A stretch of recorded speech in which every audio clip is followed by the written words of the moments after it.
BKFerrario.com for full details and rules to enter today. No purchase necessary. Ends June 30th, 2025.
Seven o'clock in St. Louis. You're listening to TMA. It's presented to you by Brown and Crouppen on 101 ESPN and the TMA STL YouTube channel.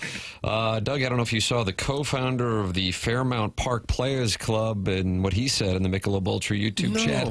Okay. The butterflies I get every morning at 6:59 a.m. Wow. It's like my first kiss every day. Because he's about to do what? Listen to us? Right. It's like his first kiss of the day. He needs to get a little bit more romance in his life, perhaps. Started as a compliment, and now you turned on him. Yeah. I mean, that was a wonderful sentence. He's clicking off right now. Yeah. Let's be upfront. It's kind of odd. You think it's more like a first handshake? Maybe. You remember your first handshake, Doug? I don't. Did you ever have butterflies in your stomach doing this program? No, not really. Should I? Am I supposed to? Doug and I had a discussion off air. We were watching the NBA draft recap. And everyone was crying, a lot of tears. Very emotional. And Doug said, I have never been so happy that I was moved to tears. No, I don't think I've ever experienced that emotion where, something great happened to me. I'm going to start crying now. First threesome. Yeah. First Emmy? Yeah. I don't know which one's more vapid, the threesome or the Emmy. So you tweet about it. I think privately we know the threesome means a lot more than the Emmy. Doug, you'd agree with me on that, I think. Except that I've had an Emmy. I've never had a threesome. I couldn't tell you. Clip that off. Do they both come with trophies? You get little statuettes? You can call in with your experiences, 314-974-0101. Callier and Thompson sponsor the phone lines. Air Comfort Service sponsor of the text inbox, 314-399-9646. Martin, you're fresh off a sportscast at Chairman Steve's apartment? Live from the balcony. It all happened, Tim. It all happened. He's up there on the 22nd floor. First of all, when I was on the field, he was wanting to see if I was down there. Megaphone? Got the megaphone out, and I couldn't hear him. We discussed later. He usually does most of his... He told me not to call it harassing the players because he thought that didn't sound right. No. But he does most of his conversation with the players from afar when there's no music playing. Yeah. But we ended up there. It was great. And I didn't realize... because it's been a while since I've been somewhere really up high, that I'm a little scared of heights. Oh, is that right? So the whole time I was there, I had to hang on to something. How high up is he in that building? 22nd floor. Oh, gosh. Great spot. He's on the corner. You can see the arch. You can see the field. But if you were to fall over the railing, you could survive a fall from 22 floors. Well, I wouldn't want to find out. Ooh, I don't know on that. And then he was whipping kidding. up. He was. It'd be a pancake. He was whipping up Manhattans, and I thought this could be a bad Oh, yeah. combination here. Just had a slight sip. Did you have a little nip? Did you just have a little a nip? Oh, you got to try it because he had his own recipe. The key is, he said, chilling the vermouth. Oh. But it was great because the game was so bad that it gave us a little sidebar, Doug. Take a look at this beautiful view up here. Yeah. It was great. Chance to Can hang you with actually your... see the whole field from there? Well, yeah. I mean, there's probably like dead Parts of the center. You outfield can't. wall, yeah. But I would think it's a fun place to have a coffee and look out. So, Chairman, Tim, I'm a little concerned this opens the door now. If I'm doing like a Billikens post game, do I have to go to Eric in the Central West End's balcony? Jackson would love to join you. That'd be a nice little niche Wherever I go to people's homes, to do the sportscast from home. if they have an affinity towards a certain team, Right. it was great. Just a little something different. And Chairman Steve, we actually caught up a little bit. His history of listening to this show, but also he's lived there for 5 years. So he said we put him on the air as well. Recovering alcoholic texted me right away. You're at Chairman Steve's. And he said, hey, Three Sticks, I've only had one October since I moved in here. One playoff up there. I think it would be interesting for you to start doing the 10 o'clock sports at random people's homes. And they can just be in the background, sitting on their recliner or something Yes. while you're doing the sports. You don't even have to mention them. Well, it's either that or I debate Kevin Durant being a top 10 player. So I think I'm going to start doing sports from people's backyards. Okay. It's opening the door. The weather guy in Wausau, Wisconsin. He was Sean Cronin. And Tim, sometimes the weather guy, just a little portly, but he's just more friendly that way. And this guy... He's more relatable when he lacks discipline. Yeah. So he did backyard weather, and we would watch from our crappy little station in Rhinelander and say, where's Sean going to be? And it was called Backyard Weather. And they were always eating barbecue, doing the weather. Isn't that hard to do? He Get on tried. your cheeks and everything, the barbecue sauce. And the strangest thing is he was Kevin Cronin's brother, the lead singer of REO Speedwagon. Oh, really? It was a little bit of an odd fun fact. So, Tim, look for that. Maybe Tam Avenue will do Tam a little Avenue Capital Partners. in the backyard, kids playing wiffle ball. But thank you to Chairman Steve for hosting. It was great. The view was fun, and the game was terrible. Evil Calvin on that says, third game of every series, the Cards don't show up. Marmol never goes for the jugular. Doug, that's gosh. Evil Calvin. And That's a lousy take. you want to fight Evil Calvin at I don't want to Steve's fight him. apartment? It's just such a clueless take to say Marmol doesn't go. What's Evil he Calvin, supposed you've to been do? called clueless. He sent out the pitcher whose turn it was in the rotation. He didn't have it. That's on Marmol. But When Garrett did you know Hampson- Fetty didn't have it? Was First the pitch. first pitch. Wound up in the right field seats. First And they pitch. just hammered him the rest of the way. I was there again. Oh, sat Doug through was it. there. Oh, were you really? You and Nick Vaughn? Yeah. One night after maybe the best game of the year. This is right there with that horrible game in Boston. Just that they had. a blah game. Yeah. There wasn't anything there. Couldn't get anything going. Matthew Boyd's a tough pitcher with the Cubs because they didn't do much. And the Cubs made some outstanding defensive plays, too. They must have had 3 or 4 diving defensive stops. plays. Yeah. It's one of those games, Doug, you just flush it. Just wasn't going to be. The lineup was put together by a St. Gabriel's kindergartner? Is that true? That's from Palante as a nerd? I don't think so. We had a great debate about who should play. Now, what we didn't know is that Jordan Walker had appendicitis. Yeah, that was tough to handicap. So But what about Derek Gould and the Garrett Hampson play the night before? Yeah, he said he was that. on that, saying that he would be in the starting lineup. So I don't know how, because the big factor, Martin, was Jordan Walker's appendicitis. Yeah, and I don't know who knew what, but the idea that Garrett Hampson would be in the lineup sounded ridiculous because you got to get Walker in there at some point. So in the end, Newt Barr and Vic Scott were taken out, and then you got Hampson and Sajasi.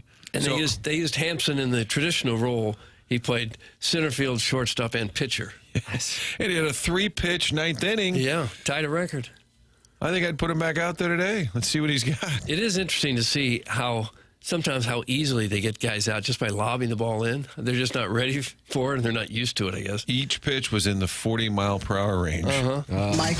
Mike, would you say an outstanding job from Luke today? Outstanding job from Luke. How about Thank that, you, Martin? Mike. Got the soundbite I needed. No one watched the game anyway. Season 4 of The Bear premiered last night. That's Nate in Tallahassee saying no one watched the game because Season 4 of The Bear premiered last night. And I feel like this would be right up Jackie Papers' alley.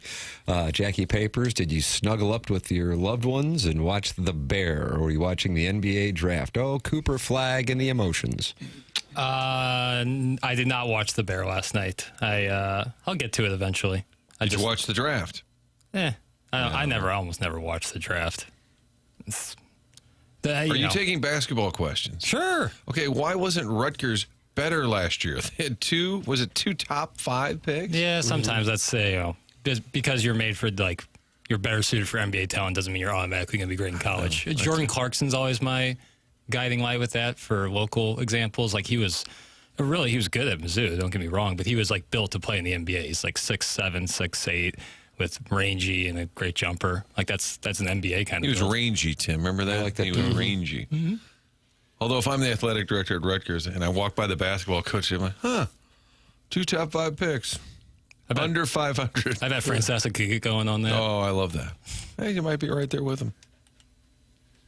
Well, they draft him so young now. Sometimes, if you take a freshman with a top 5 pick, he might still not be one of the top college players. For sure. Cooper Flagg's only 18. I know, yeah, he reclassified. How many great players have come out of the state of Maine in basketball, Jackson? Oof, I don't know. I'm going to look it up. Yeah, please. Thank you. Chairman Kurt is active in the Michelob Ultra YouTube chat in response to Evil Calvin, and he says Cardinals are 13-13 in the 3rd game of series. Doug, does that refute Evil Calvin's point? It sort of does. They're 500 and they're 7 games over 500 for the year. A lot of that is coincidental. He didn't give that game away. But the 3rd game is typically the series finale. Yeah. And they have been bad in the series finales overall. Yeah. But you win the series today, Doug. There you go. Well, it's just getting another win. That's the big thing. Not necessarily the series, because that doesn't really count for anything in the long run.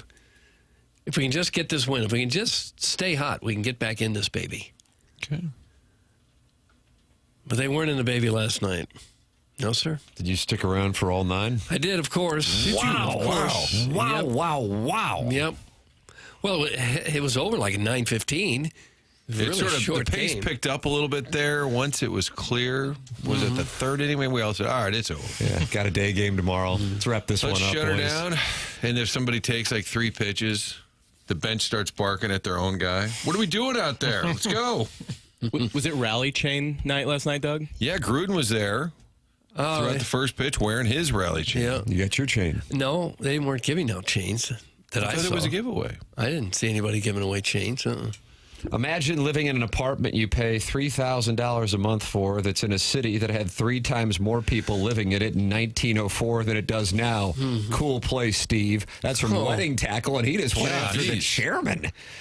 Sweet mother of mercy. And a World's Fair reset? Well, I would say if you're going to live anywhere in the city of St. Louis, that might be the best place.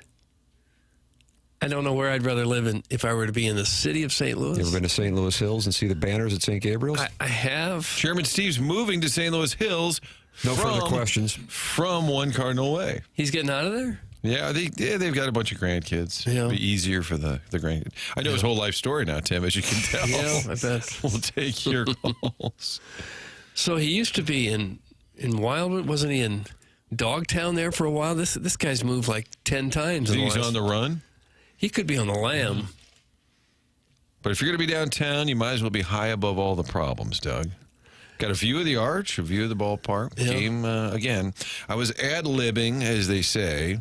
Sports guys tend to be the ones who just ad-lib all the time. Mm-hmm. And I had to throw to an Eric Fetty post-game soundbite. And I don't know why it came off. I just felt bad later when I said, oh, yeah, what are you going to do? These games happen. And I said, here's Eric Fetty, who was atrocious. And then they rolled the tape, and I thought, if he were watching, which he wouldn't be, it seemed a bit harsh. Yeah. Although atrocious is probably accurate. He's had a pretty good year, really. Yeah, he's fine. Last night was a complete blow-up, but he's been pretty solid for most of the He even year. said, even when I got outs, they were hit pretty hard. Yeah, he wasn't fooling anybody, that's for sure.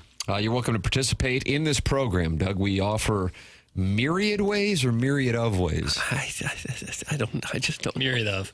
Thank you, Jackson. Myriad of ways. Call in 314-974-0101. Collier and Thompson phone lines. Chairman Kurt filters those calls. Does a wonderful job.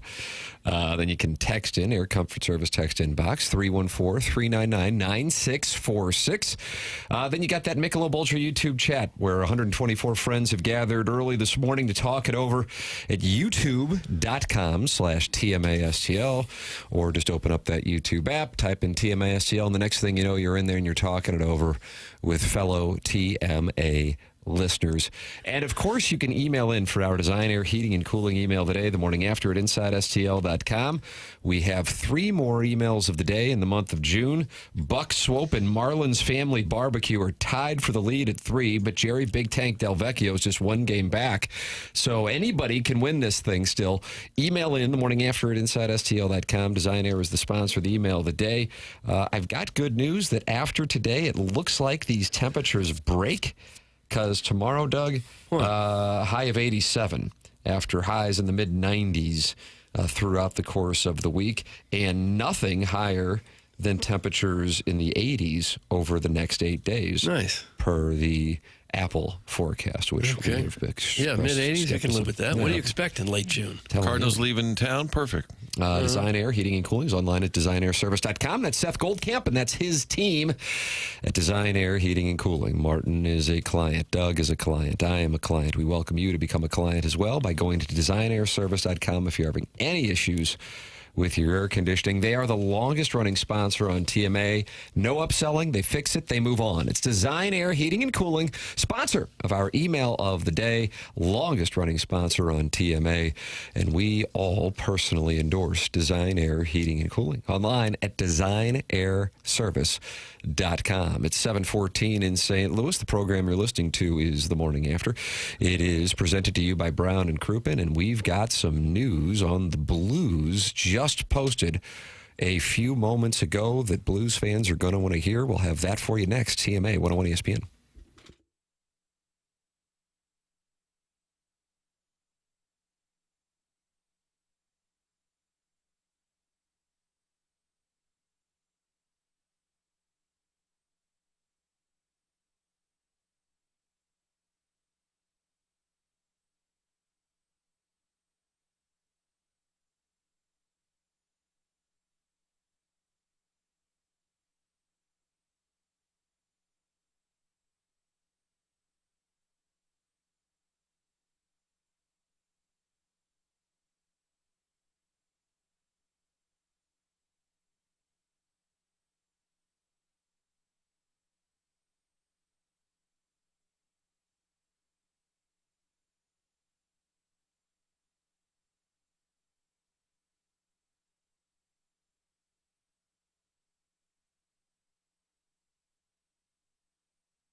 2 up, we're on top.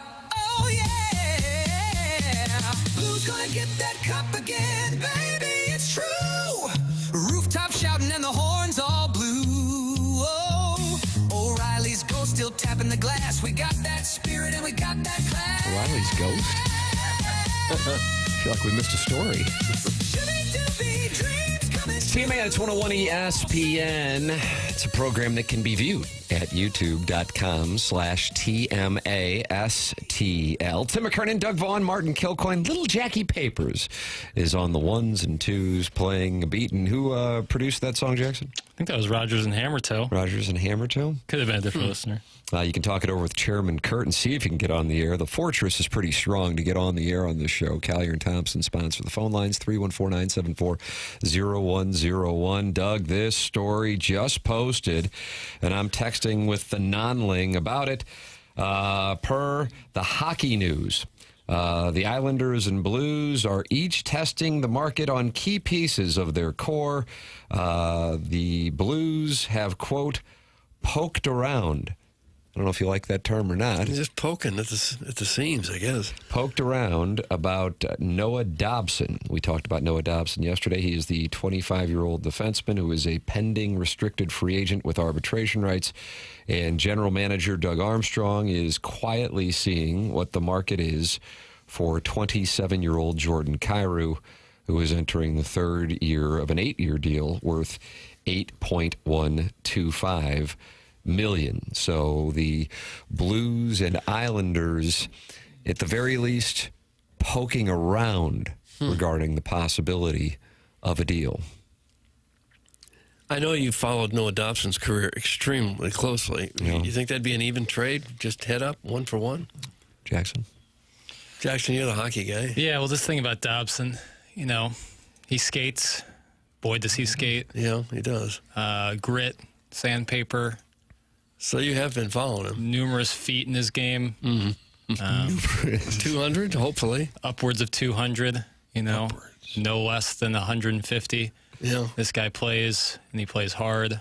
Great in the room, great outside of the room. Yes. Yes. There's got to be something to it when it starts to leak out multiple places. This happens. Agents, I think, Martin.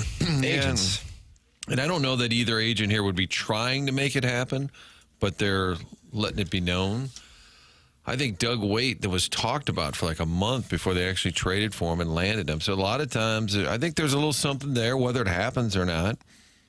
And we touched on it yesterday. You guys had JR in. I think the Alexander Steen role here is key because he's going to be the GM moving forward.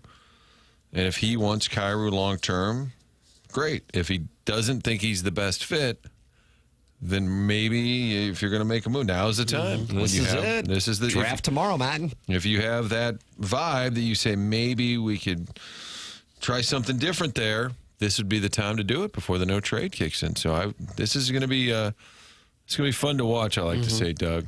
And so, then Doug, would this be a hockey trade? That's from Just Don't Press Just be a Push. trade. You wouldn't need to say hockey because it's obviously a hockey trade. Why do you hate Strickland? I don't hate Strickland. I don't like it when he says it's a hockey trade. He likes to say hockey trade. It's like a golfer. Boy, that was a good golf shot. Well, of course it was a golf shot. Stop saying that. He's a stick, huh? How about that? There's Walter. That was a little bit different. Dobson is good and needs a new contract, but moving Kyrou is stupid. Creates a massive hole in the offense. 35 goal scorers don't come around often. That's from Nutsack Jim. Oh, watch out. Here comes Nutsack Jim. Well, that's true what he says. It's hard to find those guys. You'd have to get a quality player in return, not just a little something, but a big-time piece in return. You'd have to. And if they think that their bigger weakness is on the defense, where guys are getting old, then it might be something they just have to do.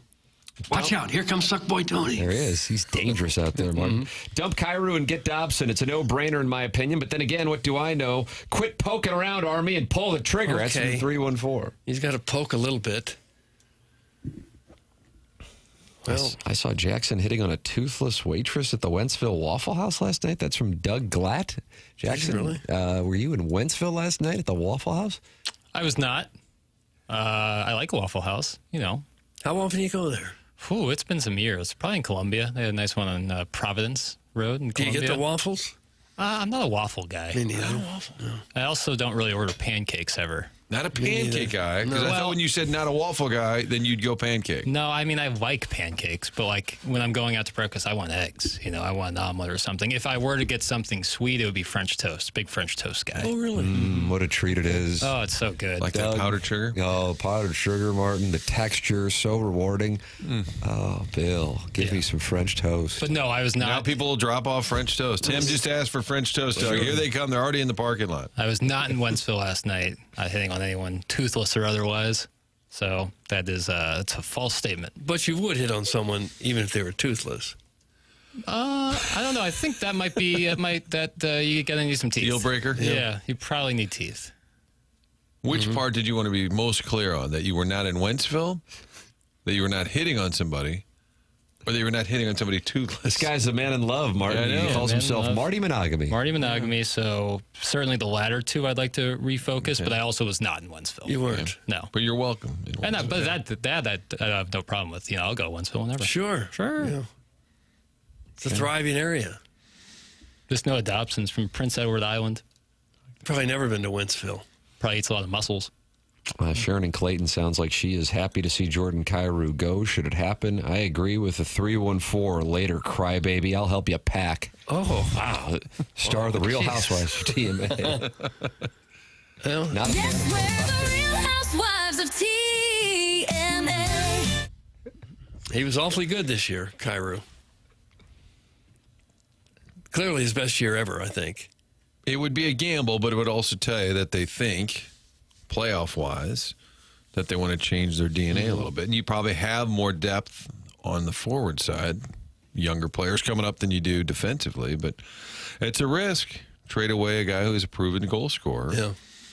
It does seem to be a divisive topic, doesn't it? I mean, there are people who are really dug in on get him out of here. And then the people that say keep him are incredulous that you would trade him. Remember when the Blues traded Shanahan for Pronger, and there was the great debate: do you want the goal scorer or do you want the, franchise defenseman?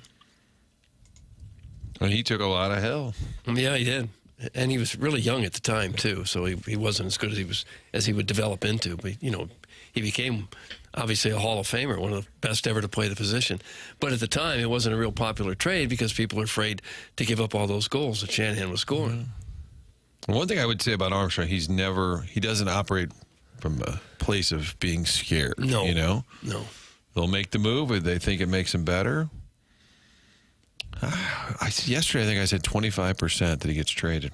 Are you moving it? Has the You were at forecast changed? 33-ish kind of yesterday. I think I'm going to move it up a little bit. Wow. 33.5 today. I'll say 50% chance Wow, that 50. it happens. Usually when there's smoke like this, there is some fire. A lot of smoke.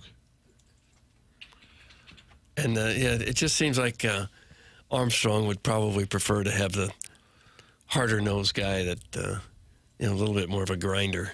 Although this Dobson's much more than just a grinder. He's a really good player. And Army's did a great job. The one thing I never quite understood about the timeline is when they would say, well, we got all this talent coming. We're retooling, and we're going to have Snuggerud, and you're going to get Dvorsky, and these guys are all young. The timing, to me, that didn't work is at the moment those guys are ready to be established stars, Schen's done, Parayko's done, Bennington's done, and those are some of your core guys. So maybe it's kind of like the Cardinal runway. Maybe if I'm Armstrong, looking at even like this year and next, maybe we're at a moment here where we should try and go for it. Instead of you wait, hey, we're still a couple of years away. Okay, well then some pretty talented guys are just about done. So I don't know if they're reframing in their own mind where they are as a franchise, but Do we have to keep saying runway? If you're talking about the Cardinals, yeah. Okay. Yeah. Yeah, Falk is now 33, Parayko 32, Fowler 33. So the defense is it's getting up there. Parayko's still good. Fowler's still good. Falk's had some struggles. Broberg, if they can hang on, he's only 24. Tucker's 25. Yeah. But it would really be nice to add a cornerstone piece on the rear guard. I call it the rear guard. Change is hard. Change is difficult, but the majority of the time, the opposite side of change is a golden goose. Words to live by. The opposite of change. Yeah, it's the golden goose. Okay. And that one worked out. I guess it. 314-399-9646. That's how you can text into the program. Doug, do you think Bennington will retire a blue? That's from Car Wash Dave. Well, if I had to guess, I'd say yes. Although there's a lot of guys who spend the last year or two in their career kicking around trying to get another year somewhere. Because Hofer probably takes his job in 2 years, maybe. Yeah. How old's Bennington? 31. About 31. He's only 31, so he may have 4 or 5 more years left as a Blues tender. I'm going to say no. And as hard as it is when you see like a David Backus go somewhere else, I'm going to guess Bennington does not finish his career. Yeah, probably not. I think he's good enough that teams will continue to give him a chance even after he's a little bit past his prime. Hoping to catch lightning in a bottle there. What was your toughest Blues exit to see them leave? Was it Shanny? Brett Hull, probably. Brett Hull, summer of '98. Bernie Federko. The Pronger moment wasn't exactly delightful. The Eric Brewer trade. And then they decided to double down on what was an incredibly unpopular move. And then the new guy comes in. Let's give him the C. Well, that was bad. Yeah. Mm-hmm. Another tough one for me was Brad Boyce because I had bought a jersey for my son like a day before. Oh, brutal. Did you try to take it back? And he'd worn it and everything. And then he got traded like a day later. So for me, that might be it, Brad. The Brad Boyce deal. Yeah, it's all based on sweaters. I paid a personal price for that one. Ian LaPerriere says, "Zip it, Karen, and all the Cairo haters. $8 million per year will be a bargain for a 35-goal scorer. People way smarter than any of us feel that way. With that said, I do trust whatever Armstrong does." That's from Lappy, Doug, in the text inbox. He was an agitator, pretty good player for the Blues. I'm surprised he would be texting us now, but he knows puck. It's a really tough thing to decide, I'm sure, for anybody in that position. Do you stick with the youngish goal scorer right in his prime, or do you go for an even younger defenseman when that's probably the greater need on the team? It's a tough call. Pretty much every move made during the Keenan era. Just pick one. What an ass. It's from Sharon and Clayton. True. And there was another guy that liked change, and it wasn't necessarily the golden goose at all. You can give your ideas on it at 314-399-9646. That's how you can text into the program. Call in 314-974-0101. The program's called The Morning After, and it's presented to you by Brown and Crouppen on 101 ESPN and the TMA YouTube channel.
Hey, this is Jackson with the Sports Center update, driven by Johnny Londoff Chevrolet and Johnny Londoff Autoplex. The Cardinals lose last night to the Cubs. They try to win the series today with a 1:15 first pitch with Andre Palante taking the mound for the Cardinals.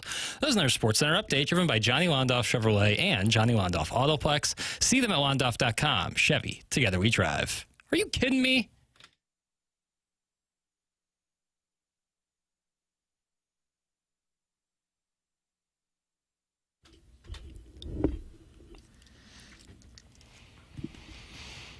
Little Jackie Papers on the ones and twos, Doug. Music theme? As a DJ, he's just a little champion. Thanks, Doug. It's Ariana Grande's birthday. And she is 30, I'm going to say 33, might be 34. I'm concerned that she stopped eating. 33, 34, Jackson? She is 32 today. Ah! Yeah, really young. I mean, we've had Ariana Grande in our culture now for like 10 years. Extremely talented. Yeah. Did you see that Saturday Night Live episode where she sang as all the other singers? Oh, yeah, it's unbelievable. Yeah. I had a friend who I went to Florida Gulf Coast with who was in high school with her. Oh, yeah? That just goes to show. Did he go to prom with her? He did not. Said she was really nice, though. Can you get her on for us? Surprise Shoot him a guest partner? text. I haven't spoken to the gentleman in going on almost 8 years now. I just but thought of him right now. I just always knew that. So I was like, wow, she is really quite young. Yeah. I'm going to college with a guy who went to high school with her. Seems like she's been around a while. I guess she had because she was in those Disney shows too. And right. Get this crap off my radio. That's from the Warren County Wizard, who is not an Ariana Grande fan. I figured that wouldn't be the most popular one I could play. But, yeah, I like Ariana Grande, especially that song. She talks about the late Mac Miller. Just keep resending that text for the next 4 hours. It still applies. It is TMA, and it's presented to you by Brown and Crouppen, 101 ESPN, 7 o'clock hour. You can watch the program and talk it over with other TMA listeners at youtube.com/TMASTL. Cardinals losing last night in a nondescript game in which Doug was in attendance until the final out because he believed a comeback was possible, and Martin was doing a sportscast from Chairman Stephen Wildwood's balcony at Cardinal Way, Ballpark Village apartment building. the guy about 2 seats away from me, Ian Happ hits the first pitch for a home run. And the guy 2 seats away says, all right, get him out of there. Get the pitcher out of there. You don't give up a home run on the first pitch. And I thought, boy, that guy doesn't know baseball. And then as they continue to pound on Fetty, I thought that would have been the right call. Get him out after one pitch.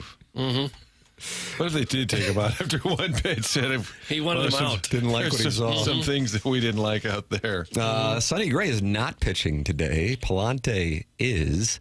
Surprised by that? I mean, I know it's been in the works here for a handful of days, but you would have thought that Gray would get the ball against the Cubs. Yeah, because they moved him out of that Sox series so that he would purposely face the Reds. Now you get a chance to pitch him twice.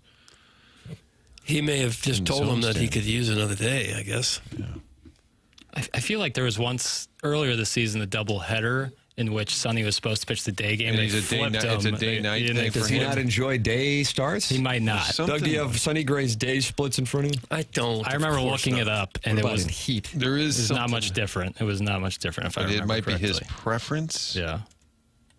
Well, if you're going against a team directly ahead of you, you're playing for first place in the division, you need your stopper to be out there if he can go. If it's a health issue, that's something different. Sonny Gray's 3-0 during the day, 3.19 ERA at night, 4-2, but the ERA is 4.42. I say get him out there. Call him right now. Let's go. Put that ball down that you're carrying around and get ready to pitch. Did he pitch last Friday, Tim? Was it Friday that he pitched or Saturday? But he certainly would be eligible to pitch. They've got it all mapped out because Fetty even said last night, well, I got to figure it out because I'm facing these guys again in 10 days, meaning the Cubs. Evil Calvin is back. Doug, you didn't like his take early in the 7 o'clock hour about the Cardinals and Ali Marmol never going for the jugular. And he says the reason Gray's not pitching is because Marmol doesn't go for the jugular. Like Marmol's fine with him losing today? Really? MD 2020 says Gray probably saw the forecast and said, no, thank you. He does sweat a lot. But, I mean, all guys, it's hot. I think he's probably a little tougher than we give him credit for. Oh, I think he's very tough. Yeah. I imagine he's Not as tough as us. no. We're street fighters. Ariana Grande is talented, sure, but she's very stuck up. That's from Sketch. Alex. Elaborate on that. Alex, you can call in. Chairman Kurt will move you to the front of the line, 314-974-0101. Yeah, I think that sometimes you got to show your work. Show your work. You know, math problem in college, you can't just write the answer. You got to show your work. Do you? Jackson, with all due respect, everyone knows somebody who's famous. Thanks. That's from Steven Time. Yeah, no doubt. No argument for me on that one. But in this case, we were talking about Ariana Grande. Sure we and were. to display that she is young, I am 27, and I went to college with a guy who went to high school with her. That was the reasoning for my attack. So please continue to be upset. Sort of the message to everyone out there. Please continue to be upset. Well, yeah, when you live like that, it's probably tough. So he's really not your friend. You haven't talked to him in 8 years. You don't know Ariana. You sound like Iggy. That's from Wedding Tackle. Did not claim to know Ariana Grande in the slightest. I do know this person. But yeah, I haven't spoken to him in a while. So yeah, that's fair, I guess. But you're claiming this very close association with her. Right. That's what I think people are hearing. But what I'm saying is actually the opposite of that. So you never really did date her? Never. No. Okay. Nor did I ever claim to. All right. Are we listening to 2 different shows? I swear, sometimes that's the case. Maybe my ears are broken and I'm hearing stuff out of my own mouth. Everybody ever have a broken ear? I actually know someone who worked on a set with her, and she made them get her multiple grande lattes just because her last name is Grande. And that's a true story. Doug, that's from Mr. Licks, who... Airball. Airball. Did you refuse to get her a grande, and that's why she stopped dating you? No, but I'll get coffee for anybody. Would you? I love going on a coffee run or a donut run. Yeah. It's great. Leave it to the Mizzou guys, not to mention the Illini guys going back-to-back in the NBA draft last night. That's from the 618. KJ. And Will Riley, back to back. Yeah. Good on them. Brad Underwood runs a great program in Champaign. I got nothing but respect. Every year in December, I hope they lose to the Tigers, but outside of that, I hope they do great. And he was a delight when he was on the program. Yeah, he was. 3 first-round picks the last 2 years for ILL. Yeah. Jackson, show your work. You're a dummy. Look at her now. She's vapid. That's from Doug's concubine. Vapid. Okay, so we're using a lot of things to describe her, but I'm not getting any reasoning to why you think that. Doug, who would have thought that at 7:45... Maybe it's City's lost to Orlando last night, but people are unhappy about this Ariana Grande situation. It was her birthday. I look up music birthdays every day. I say, oh, I like Ariana Grande. I'll play a song. But you said you had dated her for years, if I heard it right. No, see, that's what some people are misconstruing about what I was saying. I was not saying that at all. All right. Good Lord, misconstrue words much? Take a listening comprehensive class, dork. Do you, Piddles? That's from Sharon and Clayton. And you guys are starting to form a little alliance. Like see, that's what I like about Sharon Clayton is she's moment by moment. You know, she's not someone who's dug in. She's like, she's an independent. Yes, every situation, you don't know what her thoughts are going to be on it. You might have an idea, but you don't know. And so I like how she's moment by moment. You know, she's not just dug in on one side or another. And I was offended by the guy who texted and said, hey, Sharon, less yappy yappy, more washy closey. I thought that was way out of line. So you shared it? My best friend from grammar school knew the guy who delivered mail to Don Rickles. That's from Dale, and he's in Grenville. That's cool. Don That's Rickles. cool. That's about as good as it gets right there. That's cool. Bump-ins with celebrities are always welcome on this program. And we don't get that many of them in St. Somebody Louis. said they saw Cairo at the Cracker Barrel in Imperial yesterday. He told them I'm getting traded, so I'm going with it. That's a reliable source. Live from Steve's balcony. I'm going to go live from the Cracker Barrel in Imperial saying, we have word that Jordan Cairo is being traded. Jake in St. Genevieve is now out on you, Jackson, in the Michelob Ultra YouTube chat. I loved Jackson until now. How can you like Sharon and Clayton? Gross. No. I've never met Sharon Clayton, but I like that. She's among our best listeners. Star of the Real Housewives of TMA. Yeah, I like her mindset that, you know, I'll give my opinion based on the situation, not, you know, before I hear it. Right. I like that. Yeah, she'll agree with you. She'll disagree with you. Right. She might have my back. She might be mad at me. Right. Right. But it just depends on the situation. I like that. Doug, they're unhappy here in St. Louis this morning. I don't know if it's because City's lost, because of the Cardinals' loss, or because of Jackson trying to act like he's friends with Ariana Grande. I can't tell what source of it is, but they're not as unhappy here as they are in New York with the Mets, who have recently been playing some bad ball. They're taking calls in New York, and they are not happy with the Mets. Martin, take a listen if you would. This team has no balls. They never did. As soon as they see the Braves, they wet the bed. They're scared of them. I can't stand this team. This team does not belong in New York. These guys do not belong in New York. I understand they're hurting, their injuries, their pitching staff. But you know what? Then you got to bang it out. You got to hit. You got to hit. You had opportunities for the last couple of nights, not to mention the first game in Atlanta that you gave it away. All right? So I don't want to hear about the pitching staff, How about these hitters? How about Lindor again? This is Tony He started off Soprano. great. Where's Big Pete? Where's Big Pete? Where's Soto? Okay? I want to see these guys. I can't stand this team. They got no balls. Okay? I want teams with balls. I want guys with balls. They see the Braves and they run away. How long is this going on for? Louis, I'm glad you said it because I don't want to hear any crap from guys with balls. Yeah, I'm glad he said it. I don't want to hear any crap from the Mets or SNY or anything like that. But he's right on point. That's a good call right there. Bless America. Oh, man, that's as good as Jackson's sounder to end a whole clip.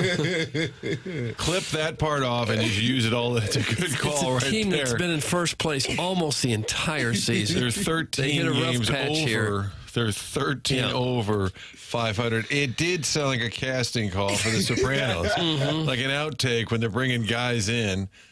And this guy would have made it. I just said, Carmine, you go to the front of the list. He's right on point. That's a good call right there. Can't disagree. Can't disagree. Bless it. It's hard to believe this is the same country that we all live in. Martin, that's what Arbor Day is wondering. How do people in New York talk that way? It's amazing. They get the same TV, et cetera, that we do. How do they hear that and keep talking like the world is a bowling alley? Is that what that is? The world's a bowling alley? Everybody's a tough guy. Everybody's going to break your leg. How about these hitters? Hitters. Yes. That can't be real. It's got to be a joke, right? He's got to be hamming up the accent. An actor. It has to be an actor. I watched the video of the call. I think it was on SNY, and the two hosts were like dug in and really listening. I do not believe that was sketches and bits. If I thought it was sketches and bits, I would not have sent it over to little Jackie Papers. I don't think it was sketches. I think he might be hamming up his own accent. I think that might be his take, but maybe not. I don't know. I think that's egregious to sound like that over the phone. I think that's who he is, because to be that mad about a Mets team with 13 games over, you have to sound like that. You have to. How about these hitters? These hitters. They lost. They went on a stretch where they lost 9 out of 10, and some of them badly. Gave up a lot of runs. Soto went yard twice last night in their win over the Braves. What happens when they do win or get to the World Series? Does they're expected to. Does he call back in? No. With Met fans especially, it's going to be like a dog finally catching the car. Like, they won't know what to do when they finally win. Knicks fans, same way. Like, when you've been in a struggle for this long to get a championship, I don't know if it'll actually satisfy them. He hates this team. So what happens when they win? I can't stand this team. They got no balls. Don't deserve to be in New York. Oh, man. Doug, they're half game back of the Phillies and just 3 games back of the Dodgers for the best record in the National League. Yeah. Most teams would love to be 47 and 34 like the Mets are. In fairness to my guy, when they did start playing the teams in the NL East, and then they also had 3 with the Rays, that's when they started to get worked. And I think he was saying that when they have to play the better teams, and by the better teams in the NL East, I'm not talking about the Marlins or Nationals, and then the Rays, then they got worked over. So they have lost 8 of their last 10 and a half game back of the Phillies. Cardinals now 3.5 back of the Cubs, a game back of the Brewers, who won last night, and they're 2 games up on the Reds. The Pirates have been relegated to play in the Pacific Coast League, so you will not have to worry about them as they continue their stretch of 3 decades of competitive baseball. You can text in 314-399-9646. That's how you can get involved, by texting into the program. And then you got the Michelob Ultra YouTube chat at youtube.com/TMASTL. Michelob Ultra is the sponsor of our YouTube chat here on TMA. And Michelob Ultra has 95 calories, 2.6 grams of carbohydrates. If you are out and about, nothing better than enjoying some time with some friends and a Michelob Ultra. It's only worth it if you enjoy it. It's Michelob Ultra. They sponsored the Dotem. We'll have another TMA golf tournament coming up later in the year, and we are grateful for Michelob Ultra's support. Michelob Ultra, 95 calories, 2.6 grams of carbohydrates. It's Michelob Ultra. It's only worth it if you enjoy it. Go into that YouTube chat and talk it over with other TMA listeners. Michelob Ultra. It's only worth it if you enjoy it. Tim McKernan, Doug Vaughn, Martin Kilcoyne, Jackson Burkett with you on the program. Chairman Kurt answering the phones, Callier and Thompson phone lines. And Ali Marmol said following the game about Eric Fetty's performance that they are moving on. That's the best way to describe what he saw last night, Doug. They're going to move on. Yeah. No, not with Sonny Gray, but with Andre Palante. Here is Ali Marmol following the loss. I mean, just got hit. A lot of pitches over the heart of the plate. Even ones that weren't over the heart got hit. So, I mean, hopefully we can just sum it up with wasn't his night. They took some really good swings. Their approach was good against them. Just an overall tough night. I mean, when you look at Fetty, he doesn't punch people out. It's been a lot of kind of miss hits off the barrel, just missing kind of fly balls that get caught at people. So, yeah, they squared him up today. You look at that game, you just got to move on to the next one. We feel good about where we're at. Physically, mentally, we're in a good spot. So that one sucked. Move on. Try to take the series tomorrow. There's a base hit. That's a nice knock. That was good contact. Try to take the series. Yeah. That's all you can do. Try to take the series. That's all you can do. No, not take the series, but just move on. That's kind of what you alluded to. I can have Jackson play the audio back. Right. Well, what I meant to say was the series doesn't really matter. Okay. You just want as many wins as you can get.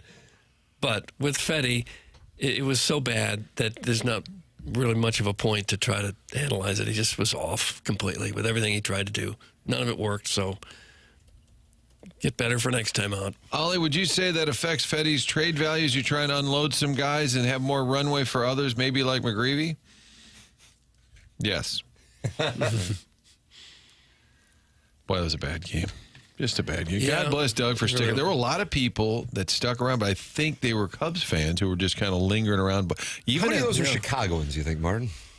I think you're more of You like like a Yeah, good question. I think it's more of a Decatur vehicle, like Springfield-ish Cub fans that had those tickets that came down. My section, I was behind the third base dugout there, lower level, of course. Plus. And it was at least 50% Cub fans. A lot of Right Chicago. around me. You notice that they're heavier or lighter than Wow. They fit in well with us. really Similar ilk. Italian beef catches up with you. Those left That's field a bear reference?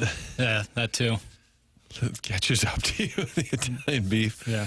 Left field bleachers pretty full, and then you look to the right, and it's just scorching sun, little lean, and it reminded me of the old days. The old Busch, remember, left field sucks, right field sucks. Yeah. That was a big thing during the game. You'd get the chant going, some Hoosier, of course, in the front row, kind of get everybody. Instead of the wave, Jackson, we used to do the chants back and forth. Does that go on at this ballpark? I don't think recall so. it now that you bring that up. Well, last night there was a lot of time to just kind of ponder life and anything but the game. So I was just looking around. I actually walked around the press box a lot. I sent Jimmy Ballgame a picture of his catch. I said, forever immortalized here in the press box. They've got Jim laying out, making the catch. And he wrote me back at 5 a.m., just said, sorry, in Greece. And I think he meant, sorry I didn't respond sooner. Or maybe he was just like, buzz off. Yeah, probably. But a lot of downtime, and I just looked at the bleachers, and I missed that. Left field sucks. It would be just fully throated. I think they were a little closer together. Don't say full-throated. I think that was perfect use of full-throated. Oh, okay. Okay, sorry. Jeez. What is with the Cardinals on Apple Plus again on Friday and Roku on Sunday? No wonder they're losing fans. That's evil Calvin. I much prefer the Roku. the Chip and Brad for my broadcast, but I do love the Apple TV broadcast of Major League Baseball. It looks outstanding. The production. It looks so good. To me, it's a clearer picture. It looks really awesome. And it's really, I mean, if you have Apple TV, it's really easy to get it on your television, like 2 clicks. So is Roku. Yeah, if you have the proper channels, then yes, it's Apple quite simple. TV, you don't need a subscription? You do. I don't You believe don't? so. No, you do need a subscription. I don't think you need Apple TV Plus subscription. What, don't you need Apple TV? Yeah, but that's free to download. If I'm not mistaken, I don't think you have to pay extra to watch Cardinal games. KG is Apple TV free. I think you can get the app for free, but to, like Jackson was saying, Apple TV Plus to watch the Ted Lasso and things of that ilk, there is a subscription fee. I don't know. Now it's saying I don't Friday think Night Baseball there's and no Apple way a TV stream Plus. would be. It is unplugged. Okay. Maybe you do. So we won't get to see that. So in other words, Well, Apple if you TV. have Apple TV. But I'm not paying extra. I already pay. All right, well, that's your commitment to the ball club, I guess. Wow. I was this guy committed. was there 9 innings last night, Pappas. Yeah, but he won't. The buck stops at Apple TV Plus. The buck stopped at my Spectrum account. I paid for it. I don't want it farmed off. What's the point? They're not going to get new viewers by being on some fancier platform. They're just getting a couple extra checks. Hey, we already sold the broadcast rights to ESPN and Fox and all of our partners, TNT. But let's Roku. You want a slice? The most Apple. You want a slice? The most absurd thing they ever did was put it on Facebook a few years ago. Remember that? Saying we're trying to reach younger people. Are you kidding me? But then they did YouTube, and I would say that was shrewd. That was And I smart. don't know if Facebook necessarily reaches younger people. No. Attendance last night. I'm sorry. Go ahead. And you think there are some people that have never heard of baseball before? Oh my God! I was scrolling Facebook and there's this new game on. I just love it. Come on. Attendance last night 30,399 for the festivities at Busch Stadium. It was decent for a hot night. I would say a decent amount of people. Again, a lot of Cub fans. But they're probably Today's going to be a little rough. Yeah, they're probably not traveling as much as they would if this was a weekend series, obviously. Yeah, but summertime. Yeah. Shut her down. 217, call in. Would you consider that a vacation if you lived in Chicago and went to St. Louis for 4 days to watch the Cards Cubs? The thing is, so many people work remote now that if you're like working all day and then you go to the Cardinal games at night, you're like staying in an Airbnb in the city or something. I don't even know if you would call that vacation. That's just like modern living. Modern living. If you're working remote, like if you're taking PTO for a week, yeah, that's a vacation. Yeah. But if you're still working during the day, I don't think so. The real question is, what is the more walrus food? Toasted raviolis or the Italian beef sandwich? I'd say Italian beef sandwich. A lot more bread, maybe. And they dip the whole thing in gravy. Oh, gravy. How do you do? How Got do to you have that do? peppercini in there. Yeah. Run it to the garden.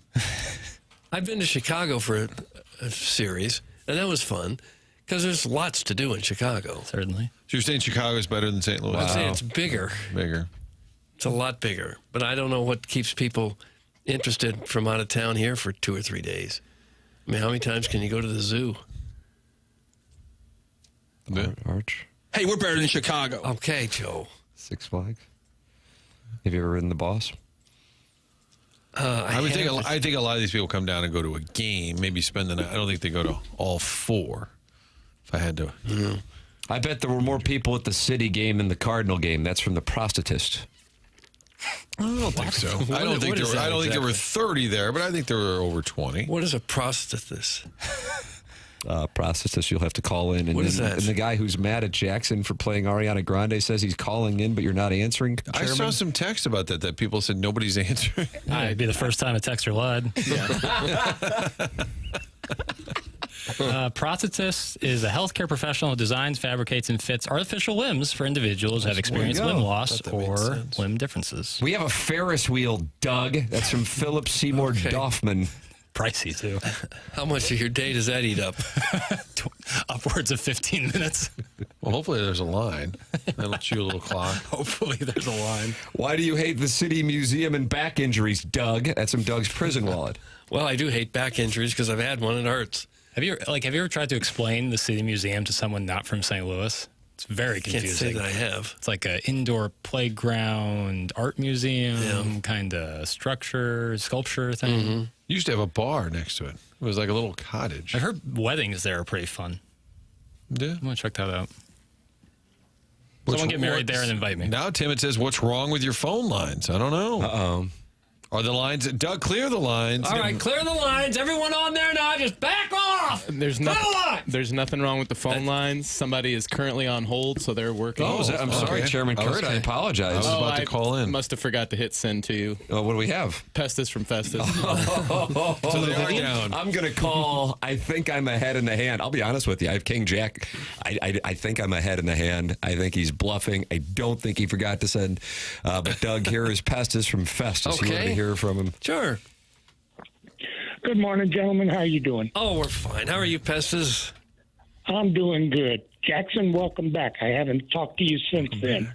Hey, what's up? P from F? Oh, nothing. Your little thing on Apple TV on Friday nights, it sucks. Oh, I agree. You can't get it either, can you? Just started to like a Mets call. I can't stand it. Yeah. I can't stand it. And the other one that it's on Sunday, which one is that? Roku. That's even worse. Well, don't you just listen on the radio, though? I listen to my TV because I like the broadcast on TV better than I do on the radio. Oh, okay. So I listen to it there. Yeah. All right. Now, okay. I have one question, and this is very important because I know you people have asked me to send in emails of the day.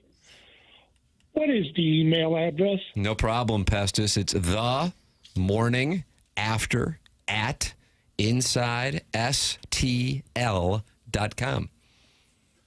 That'll work for me. All right. Okay. I feel like we've covered this before with you. Have you not emailed into the show? No, let me explain. Okay, no, calm down. I wrote it down. Somewhere. Yeah. And on Monday, I had a doctor's appointment. Yeah. And when I was going to the doctor's appointment, something got brushed off the table next to me. Oh, no. And it went into the trash, and I didn't have it to give it to the little wife. Okay. Well, feel free to ask as often as you need to. That's what I it want is. teams with balls. I want guys with balls. They see the Braves and they run away. That was a previous caller. Speaking of that, the Juan Soto deal yesterday. Does anybody know that he broke 2 records yesterday? What records did he break? One for most 2-run homers or multi-game homers, I think, for a New York Met. Yeah, before turning 27. That was the record he broke. Yes, before turning 27. And also most base on balls. Before something. I don't know what that one was. Okay. All right. Did not know that, but we know it now. What do we know? Yep, that's what it is. Okay. Well, thank you. Now, once again on the email of the day, and then I'm off of here. All right. Okay. Are you asking for the address again? Yes, because I'm trying to write it down. Tim, he is asking for the email again for email of the day. This is going themorningafter@InsideSTL.com. I have to tell you that there's an investigation here wondering how if you're blind, you're writing it down, and then it would be necessary to find the piece of paper if you have trouble seeing. It's an accusation, and it sounds like an investigation is being led here by a gentleman known as Choke Artist 1.6. Doug, I think that might be a reference to an unfortunate evening in Winnipeg. What would your response be to Choke Artist 1.6, Pestis? He can choke on his own whatever. Oh, Doug, got him. How will I explain that to my kids? You won't be able to. Just let it go. You don't have to. Yeah. I am blind. I can write things down. I may not be able to see everything after it's written down, but my wife can pick up the paper, read what she has to read to send the email, and it gets done from there. Okay. Well, that works. But choke artist, choke on whatever. Doug, how about that? Choke Artist 1.6, a message, another war here amongst the listeners. It's unfortunate to see yet another one brewing. Pestis, we'll look forward to your email today for the Design, Air, Heating, and Cooling email today.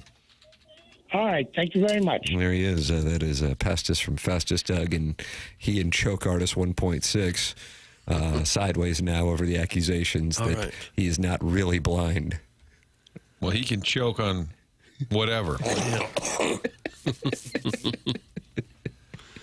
I wish they could all just get along. Yeah, wouldn't it be nice? Yeah. But we can't. We have our differences.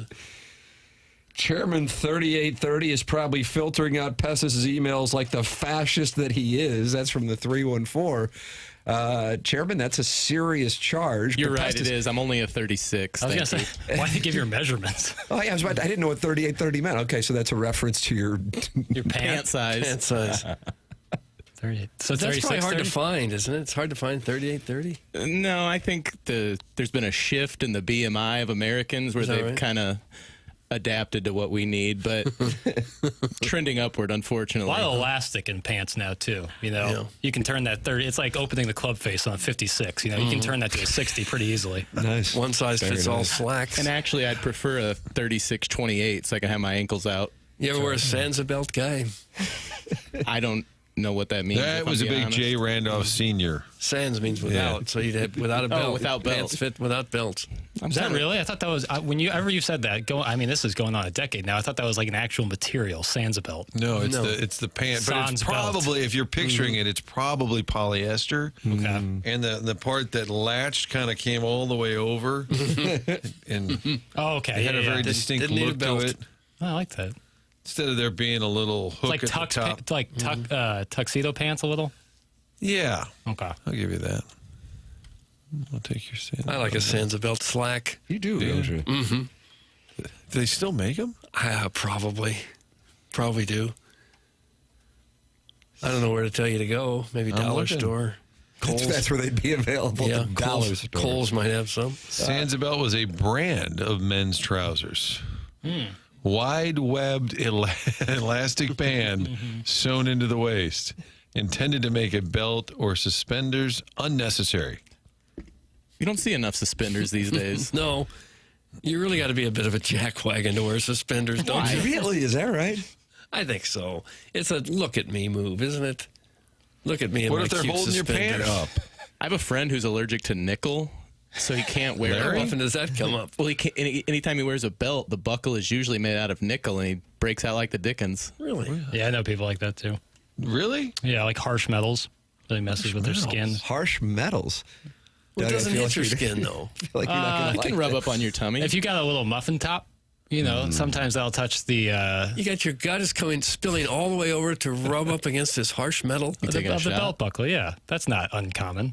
Well, then you probably have more problems than just a harsh metal. For sure, but you don't Allergy. want like hives on your belly. Huh. So Unless you do, I don't know. Doug would accuse that person of being a jackwagon. They're like, sorry, pal, I don't really want to break out into hives. Yeah, I stand by him. Well, I just don't think we need suspenders anymore. I don't ever wear them. No. Do you even own a pair of suspenders? No, I think I wore them for my brother's wedding, but I don't think I've worn them since.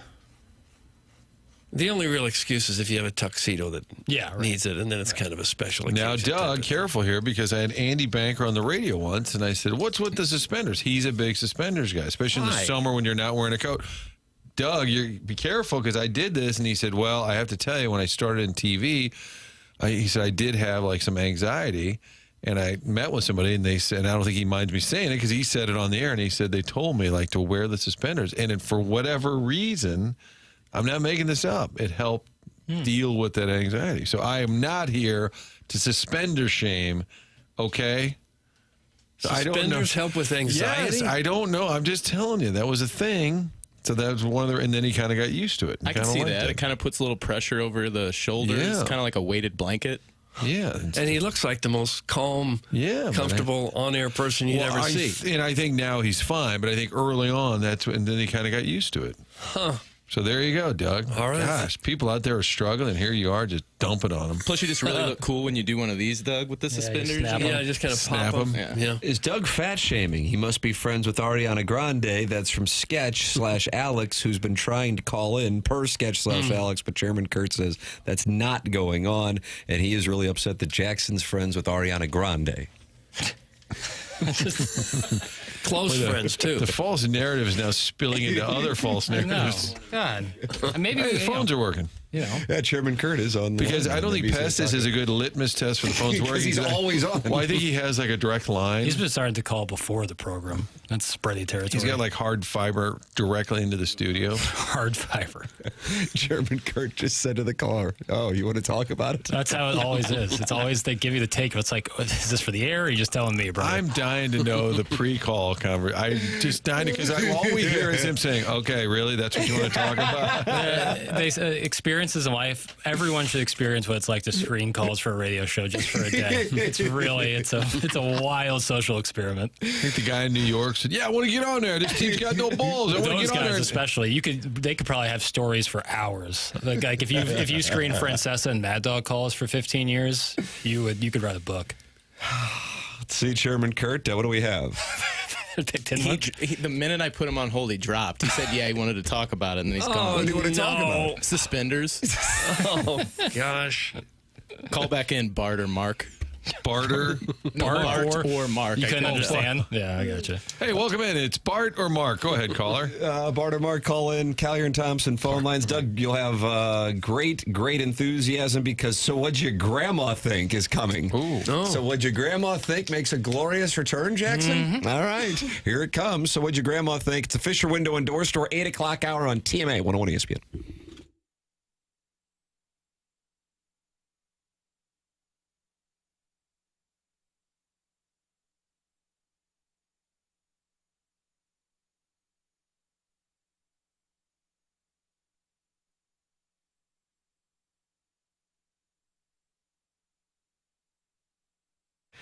Tim McKernan here with you to talk a little bit about aesthetic design and build. I've gotten to know Dan and his team in their showroom in Chesterfield Valley at Aesthetic Design and Build. And what they do is build high-quality custom decks and outdoor living spaces. And they've been doing it for over 30 years.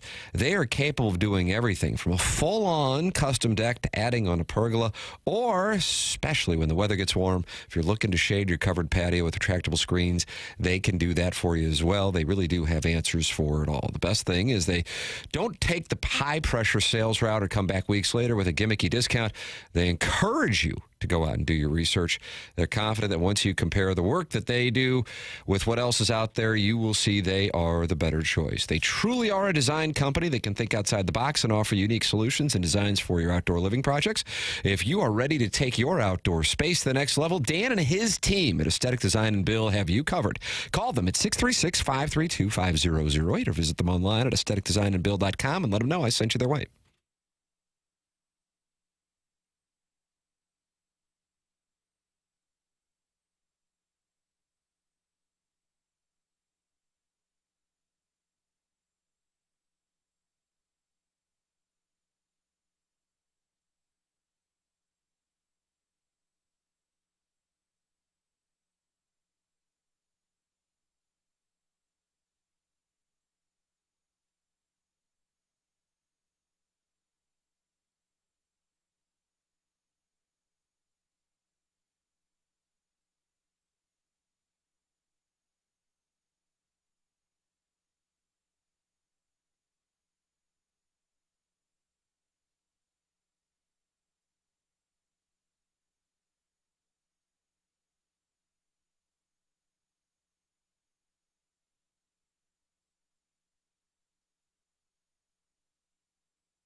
God, this better not dog. be. Tim, this isn't me going up to Fetty last night saying congratulations, is it? Jackie Papers, I mean, it's one of your most well-respected pieces of production. It stems from the balloon party era. Doug, an award-winning segment called So What'd Your Grandma Think? Okay. This usually happens when a media member gets sideways with an athlete or coach. What do we have today here on 101 ESPN? So this is with golfer Colin Morikawa, who was just recently split from his caddy after, I believe, what was it, 5 events? Five events. Joe Greiner, Doug, was he Max Homa's caddy? Hell, I don't know. So there was an article written, Yahoo Sports, or I'm sorry, in USA Today by Adam Schupak. Tupac, of course, shot in 1996. Allegedly. Martin and I believe he is somewhere in St. Bart's. I think it's dirt nap. This is golf week. How would you pronounce SCHUPAK? It is pronounced Schupak. Schupak. All right. So he wrote an article about the split, and in this section here, he says it's unclear who Morikawa will have take over permanently going forward. Quote, ask me anything you want in my press conference later. I'm with my Pro-Am partners now, end quote. Morikawa said, but this week at Detroit Golf Club, he has his former college teammate from California on the bag. They had an exchange later in said press conference, and this is how it went. Oh, I'd like to hear it. Do you know who's going to caddy for you at the British Open? I don't, and I read your article that you wrote. Look, I'm not here to tell people how to do their jobs, but I don't get why you would make me sound bad because you put out my quote that I was playing with Pro-Am partners out front. Those guys are paying a lot of money. They're very important to the community. They're very important to the Rocket Classic. And for you to put out a quote like that, to put me down and saying, hey, wait 2.5 hours. I mean, you called me up on the first tee, So I'm not going to tell you how to do your job. You can write whatever you want. This is America. But don't put me down like that because it's 2.5 hours, Adam. I thought I was actually giving you credit that you were focused on your Pro-Am partners. Okay, we can all read it very differently. That's not how I read it. I don't know how, but I'm just telling you, I think there's a perspective where people can read it like that. So I'm just going to leave it at that. We knew I was going to have media in 2.5 hours. I'm on the first tee meeting my Pro-Am partners as they're teeing off. So on the caddy front, I don't. It's a process that I'm going through. Hopefully we'll find out when the time comes, and I will let everyone know. Thank you. So he's saying you should have just waited because you knew you were going to talk to me before publishing the report. I think his problem was with him including the quote, ask me anything you want in my press conference later. I'm with my Pro-Am partners now. In Morikawa's mind, I imagine he's thinking that Adam thought he was blowing him off, and that was not his intention, according to Morikawa. Okay. Not a lot of sympathy for Colin Morikawa so far in the Air Comfort Service text inbox, Doug. Jesus, these golfers are such wimpy losers. That's from Eric in the Central West End, who Jackson says is attractive, but Jackson is not attracted to him. Correct. Okay. I cannot stand these PGA soy boys these days. That's from the 636. Doesn't sound like it sounds like the people are on the side of Tupac, Martin. And also, just like me and you, believe he's in St. Bart's. I'm still not sure I get the whole thing. The writer wanted access to Morikawa before he played the round? He asked him about the caddy before the round. On the first tee of the Pro-Am. So he went up to him on the first tee. That is my understanding. Okay. And that's what Morikawa was upset about? Not necessarily. He's upset about the quote being included in the article saying, ask me anything you want in my press conference later. I'm with my Pro-Am partners now. Because he thinks... Morikawa thinks that comes across like he's blowing off. Buzz off, pal. Right. And the golfer is saying, I'm literally telling you, just let me do the Pro-Am thing, and then we'll go over all of it. And then the guy published the story with the quote. Yeah. So I listened to Smiley Kaufman, his podcast about this exchange. And, Smiley Kaufman's now on NBC's broadcast team and as a former player. And he was saying, because I was like, okay, what's the significance of the Pro-Am? I've played in Pro-Ams. They're pretty loose, I guess, for lack of a better term. They're certainly not serious. It's the pros kind of have to do it. I'm sure if they were given the choice, they wouldn't do it, but that's part of how you make your money. And so I was wondering about this because Morikawa and Rory McIlroy certainly have been vocal about media access this year. And Smiley Kaufman said, I am on Morikawa's side. It's understood that when a player is out there playing, this isn't when you would ask him about this. So that's what he had to say about it. And I'd also say it's about Morikawa's caddy. Like, it's not Israel, Iran. I mean, let's just hold on. So he's talking later today. Fair enough. It would have probably been easier for Morikawa just to tell the guy on the tee, I don't know who it's going to be. Sorry. And that would have been the end of the story, right? Are you chasing people around the go, who's your caddy? Who's your caddy? Who's your grandma? I bet he was gentle parented. That's from the 636. I've never heard that term. I bet he was gentle parented. Is that a term that is mainstream and I'm not familiar with? No, look it up. I've not heard it. But okay, I think all right. Well, then I guess that answers the question. It's all worth it just to hear the Open. The Open is the signature. Congratulations. We lost. I lost. Gentle parenting is the child-rearing approach that emphasizes empathy, respect, and understanding to foster a positive parent-child relationship. It focuses on secure attachment through connection, quality time, and love, while also setting clear and consistent boundaries. I'm reading here. Is there another umbrella there to helicopter parenting? So it's helicopter parenting. You heard that before? No. Where you kind of hover over your kids, like you don't let them go far, and you're kind of always monitoring them. Yeah, that's been around a while. Helicopter moms, especially. So that goes back decades, or this is a new phenomenon? Oh, years. Jackson, helicopter. What do you got on helicopter? We've discussed something that I don't think actually happens, but gets written about a lot of parents coming to job interviews. That would be an example of helicopter parenting. Oh, yeah, to the extreme. Overly involved in their children's lives, hovering over their every move and decision, often to the point of being overly protective, controlling.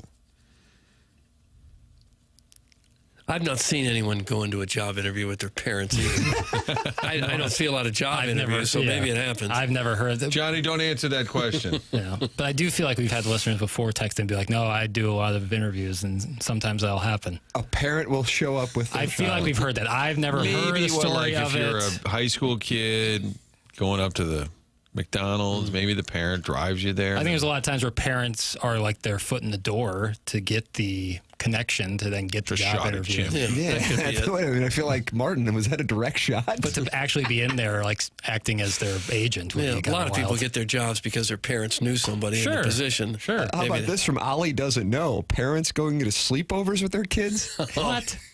It sounds like a situation. Yeah, I don't know if that No, he made that up.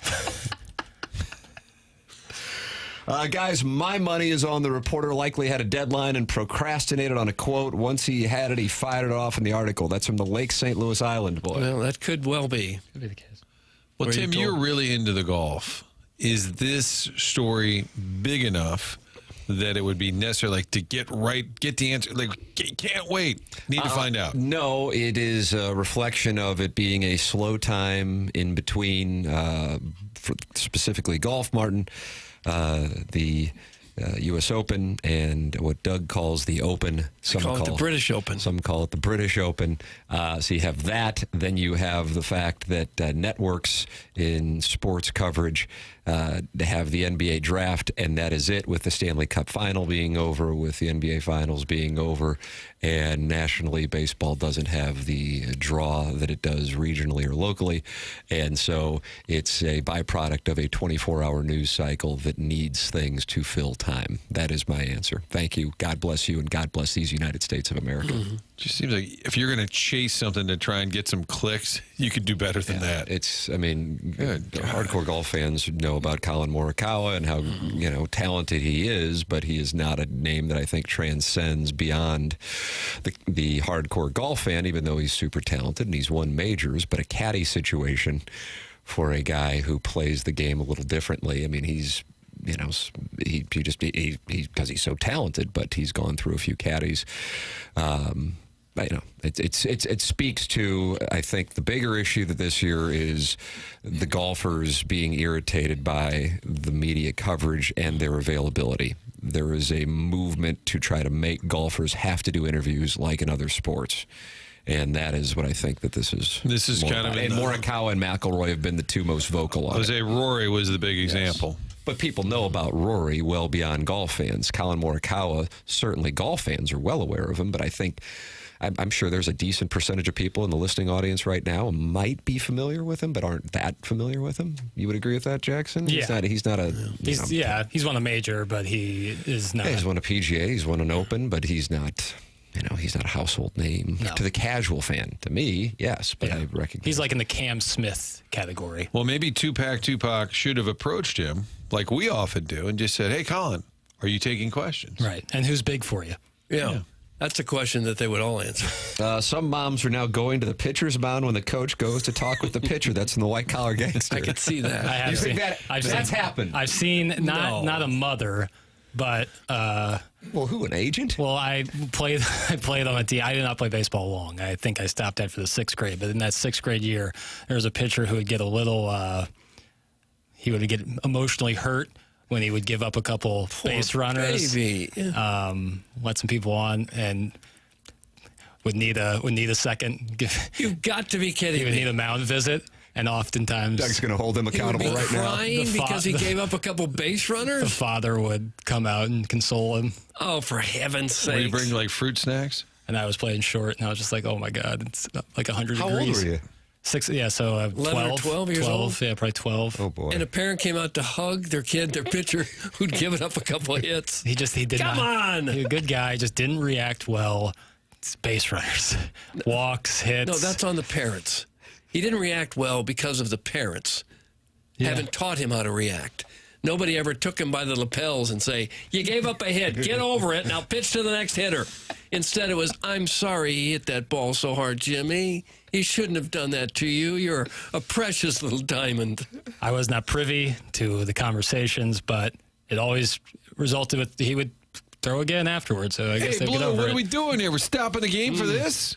We're letting Johnny's dad come out to the mound with graham crackers? Let's go here. Where's that dad? Yeah. Riding the umpire who's 10. Gentle parenting is the concept of being a good parent. Don't yell at your kids. You don't shame them. You don't guilt them. You don't beat them. The idea is you treat your kids with respect. I'll treat you with respect. We attempt to practice this big emphasis on attempt. It's hard to go from Irish Catholic parenting to gentle parenting. That's in the 618. I feel like Martin and I just took shots. Jeez. No, I agree. You don't beat your kids, but you don't try to be your kid's best friend either. You're in charge, not the kid. The kid is not in charge. He's not on equal footing. The most important person in the family are the parents, not the kids. The parents have got to teach the kids how to behave and how to deal with things. Not to try to be their friends, but how to teach them how to ultimately be an independent adult themselves. Not someone who's going to blame someone else every time things don't go perfectly for them. There. Adam Carolla had Never give up on my dreams. Knock it off and get back in there. Adam Carolla had a bit, but he said it's a longer story, but in the end he said, not only did I think my own dad would beat the snot out of me, I thought my friends' dads would beat the snot out of me. Like, for sure. And your parents would have been okay with it. Yes. Fetty would have tossed a no-no last night if his mom didn't wash his jockstrap before the game. That's from the 818. Doug, what does that all mean? I don't know. Do you think Fetty would have been embarrassed if his mother had hustled out after the first pitch home run? Fred said, "You're going to be okay, Eric." Yeah. No one wears jockstraps anymore. I guarantee you, none of the guys who made it to the major leagues had parents that behaved like that. None of them. Yeah, I don't know. Probably not. I do think there's a debate in that game, like when do you take him out and when do you say, all right, we're done. He's got to eat it as long as he can. Yeah. Or do you say, God, we still got a chance here? You think there's a conversation in the dugout? I do. I think they're like, when do you take him out? Like he's clearly. Well, with him. Like, do you think it's like, hey, I know you've only gone 3 innings, you've given up. I think he just knows that he's going to take it for a while. But there is a moment where like, God, it's 2-0, 4-0 win. Do we have still? Because this team's come back a ton. Yeah. I wondered about that. Like, when do you decide, all right, this game's over. We're just going going to eat it. Sharon and Clayton, who does not have children and celebrates that often in our Air Comfort Service text inbox, says the following: because I said so. That's how you parent. End of story. Doug, that's Sharon and Clayton. Yeah, well, that's the way it is. The way it should be. I think everyone parents different, though. Each child's different. No, there's no blanket way. I don't have children, so I shouldn't speak. Yeah, you can have lousy parents and great kids, and you can have great kids and lousy parents. That works. Yeah. But the best percentage is you have to have a firm hand as a parent. Discipline? Discipline. Discipline is the thing. Yeah. And the kids even want it. The kids want to know what their boundaries are. Otherwise, they'll make their own. Otherwise they'll make a lot of lousy decisions. They'll bite on the first shiny object that comes along, and sometimes that object's got a hook in it. Ooh, nice. I like that. Jackson, I still wear a jockstrap, and if you need proof, I can send you a picture of me with just that on. That's from Doug Glatt. Would you like him to send that image in to 314-399-9646? No thanks. No thanks, Goon. Goon. No thanks, Goon. I do a lot of text box auditing. I'll go back and see what's been discussed that I missed. Whenever it just says image, I stay clear. Oftentimes, it's a pantless Mark McGuire. Yeah. You can send those pictures in, though, at 314-399-9646. You also are welcome to talk gentle parroting in the Michelob Ultra YouTube chat. That's youtube.com/TMASTL. More than 200 people are in there getting to know each other and talking it over right now. And, of course, that includes Jake and St. Genevieve, Sam Mother, the Bridgeton Landfill Fume Huffer, John Scores, and one of our dear friends, the Walrus King, who is in a great conversation with Doug's butt hamster. So you can go in there and read it at youtube.com/TMASTL. Tim McKernan, Doug Vaughn, Martin Kilcoyne, Little Jackie Papers on the ones and twos, Chairman Kurt filtering the calls on the Callier and Thompson phone lines. The program's called TMA, and it airs on 101 ESPN.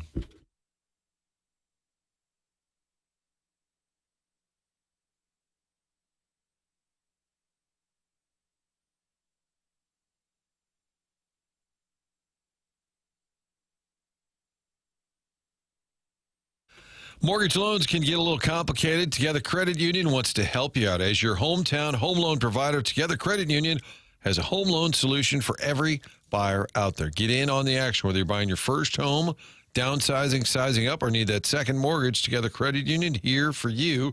Fixed rate, adjustable rate, conventional jumbo loans. They've got it all. Even specialty loans like FHA, construction, union member mortgages, community contributor mortgages. All of it, one spot. Together Credit Union can help you through the whole process, all of it done in-house right here in St. Louis. Together Credit Union's experienced team will handle the underwriting, servicing, everything you need. It's all done locally. So remember, Together Credit Union, your hometown home loan provider. Check out the rates at togethercu.org. Here's to making St. Louis your home. Together Credit Union, federally insured by NCUA.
takes me back to a happy place, a happy era, but I don't really think I like the song. That's a great take. You like the take? I love the take because it's like I think of my iPod Nano, that I definitely had this song on, along with some Counting Crows. Shout out to Projo, and I think to a simpler time. But no, this song's not great. Are things complicated now? You had a simpler time? Yeah. When you're 7, things are real simple. Oh, yeah. You were listening to this when you were 7? Probably indirectly, yeah. I was saying to my son the other night, I said, I'd do anything to go back and trade places with you. And he goes, you want to be a kid? I go, hell yeah. It's like the opening scene of Big. but I'm like, yeah, of course. But I have to say, when I was 7, you think that things suck. Right. You know what I mean? Yeah, it's a grass is always greener thing. Yeah. For sure. You could go back, but then you'd want to jump over some periods. Yeah. Like, middle school, kind of. Puberty. Bussing tables at Pietro's. Yeah. Getting my balls hazed off at Sigma Chi. Are they on campus or off campus? I believe we're making a return. I don't know if they're in that house, though. I don't know if we're at 500 South College. You can text into the program, 314-399-9646. The show is called The Morning After. It's presented to you by Brown and Crouppen, and you can watch it at youtube.com/TMASTL. John Mozeliak was on with BK and Ferrario yesterday afternoon, and I was listening to the interview, some good clips from the conversation. Little Jackie Papers has pulled some of the clips. Papers, what do you want to go with here? There's a wide variety. Yeah, there sure is. I think the first one to play is about the front office and their thought process on runway as it currently stands. Saying runway. Well, you're going to have to stop. Are we in Motown? I like the slug at the top. Yeah, of Motown. Steve Dossier says Motown. Yeah, that's right. Here's John Mozeliak on BK Ferrario. You know, we went into this offseason wanting to give these guys a chance to play because we believed in them. I mean, we thought we were going to be good. We don't, like, I don't walk down the clubhouse and the mindset isn't that we're going to lose today. The mindset is we think we're going to win today. And you know, if we really wanted to just blow this thing up, we would have made a lot of different trades this offseason. We would have moved on to players that are going to be free agents at the end of this year. But ultimately, we thought with the young core we had, the balance of those veterans, it made sense to give them this chance to play. I have to say, and you got to raise your hand and say, I have a question, a follow-up? Yeah, I didn't think that he was going to take that line, and Doug was talking about it, Martin, in the 10 o'clock hour yesterday, that he really hopes that for Mozeliak's sake, because he's caught so much hell in St. Louis over mainly the last decade, because his first 8 years, my God, it'd be tough to argue with the success the team had from 2009 through 2015, that I don't think that's accurate. Because they did try to trade some big pieces. Yes. So it's a bit of revisionist history, and I kind of thought that he was operating on, I mean, this is fortunate, but it's not necessarily what we were expecting. They did go 2 players and asked if they wanted to be traded. So now to say otherwise is a little I mean, the one off. big piece he could point to is what Helsley. We haven't moved Helsley. Absolutely. That's the one I was thinking of. That he could say, there's an example I suppose of... you could say Fetty, too, but I don't know if that's really a big piece. But if you'd successfully traded Arenado, which you tried to do, Contreras and Sonny Gray, this team would be a lot less. I mean, Contreras, one of your best hitters. Gray's one of your best pitchers. Arenado's your best fielder. I mean, so if those 3 are removed, then you really didn't try to win. Exactly right. This year. But he also said players who are going to be free agents next year. Well, I'm saying Helsley. I'm trying to think who else. Miles Michaelis and Steven Matz, I believe. You know, specifically on Michaelis, and this is kind of a spring training thing. Was it Michaelis who said this to us? It could have been both of them. Michael said they didn't even come to me because they knew the answer. Because they knew the answer. And Mo, I think, even said, I didn't ask Michaelis. Didn't even bother. So that's a bit of an outlier, but specific to 3 of, your key pieces. Arenado was listed as priority 1, 2, and 3 to trade. How do you know that? Who said that? The guy that we just heard from. Oh. And then Contreras was like, I'll go to first base. And Gray, said no, but I think if the Cardinals were located in Los Angeles, it might have been a different program. I think this is about proximity to Nashville more than anything else. So It's in the whole scheme of things, I don't really think any of it matters. But when I heard that exchange, I'm glad you picked that one, Jackson, because I was like, I don't know if it really matters, but I don't think that that's necessarily representative of what really happened. Only he knows for sure. I mean, I think that we can be pretty sure that they tried to trade all these players and tried hard to trade them, but I guess he would really be the only one that would know. Well, I mean, the Arenado one I don't think can be disputed. The Sonny Gray one, that's a different conversation, but I don't think it was really a baseball reason that he chose not to go anywhere. Maybe it would have been a different situation for Gray if he were younger in his career, didn't have a family, didn't live in Nashville. Take your pay. Like I said, when it gets down to it, I'm not sure how much of this really matters because Mozeliak's not going to be in this position in 4 months. And, some of these guys are I guess going to be here. I don't really know. Really? I really don't. But yeah, I thought that when I listened to that, I had the exact same reaction you did, Martin.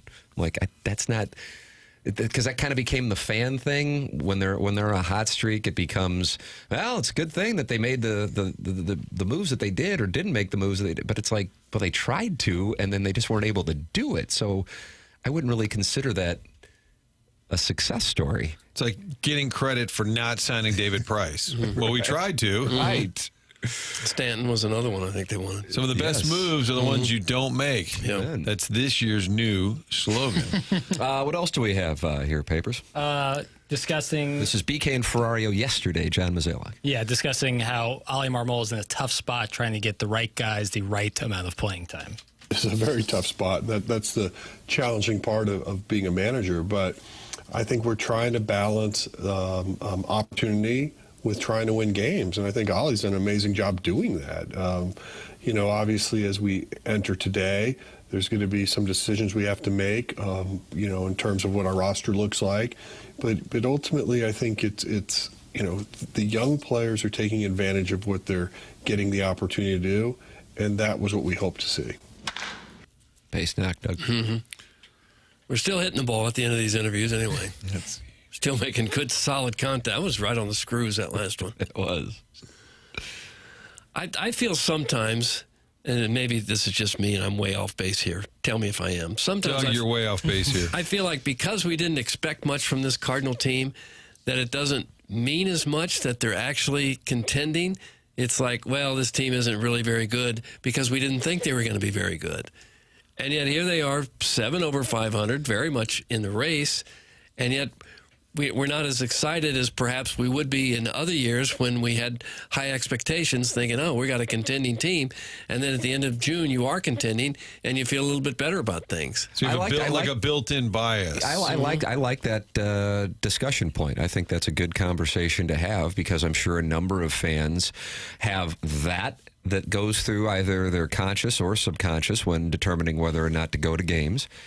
I also think one of the core reasons why people might not want to buy in or celebrate that the team has exceeded expectations. Again, their win total in Las Vegas before the season was 76.5. Now officially through 81 games. So the math is very simple. They are on pace to win 88 games and supersede expectations by a material total. I also think something that runs parallel to that is a real dislike of John Mozeliak. Whether that's right or wrong, I think we would all agree that it exists. And hell, I think he would agree that it exists. When he sat down with us for opening day right after I fell through the set, he said, well, you should be happy. This is the last year you have to deal with me. There's also, I don't think it's as substantial, but there is a dislike for Ali Marmol amongst Cardinal fans. So I think there's that. Now, I don't personally have those things. If anything, I really like Mozeliak and I enjoy the sarcasm, but I also get how it doesn't play sometimes when the team's not performing. And I only have had that interaction when we were down at spring training with Ali Marmol. Martin, I know you have a much closer history of rapport with Ali Marmol. So I'm not in that category. The way I view the team and why I expect them to not be there when the final shot is fired is the starting pitching.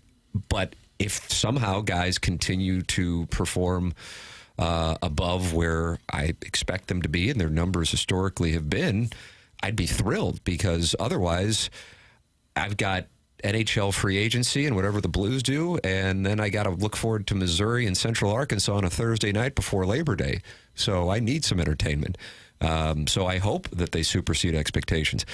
You know, Ricky Horton was on with us when we were at spring training. I guess you guys may remember this, and he talked about when they went to spring training in '85. I think he said they were picked to be in last place, and that team won 100 games, won the pennant. Was whatever nonsense away from winning a World Series. And I certainly would say, granted, we're going back 4 decades and only a sliver of the audience can remember all of this, but that team captivated St. Louis. It was exciting. This team's exciting.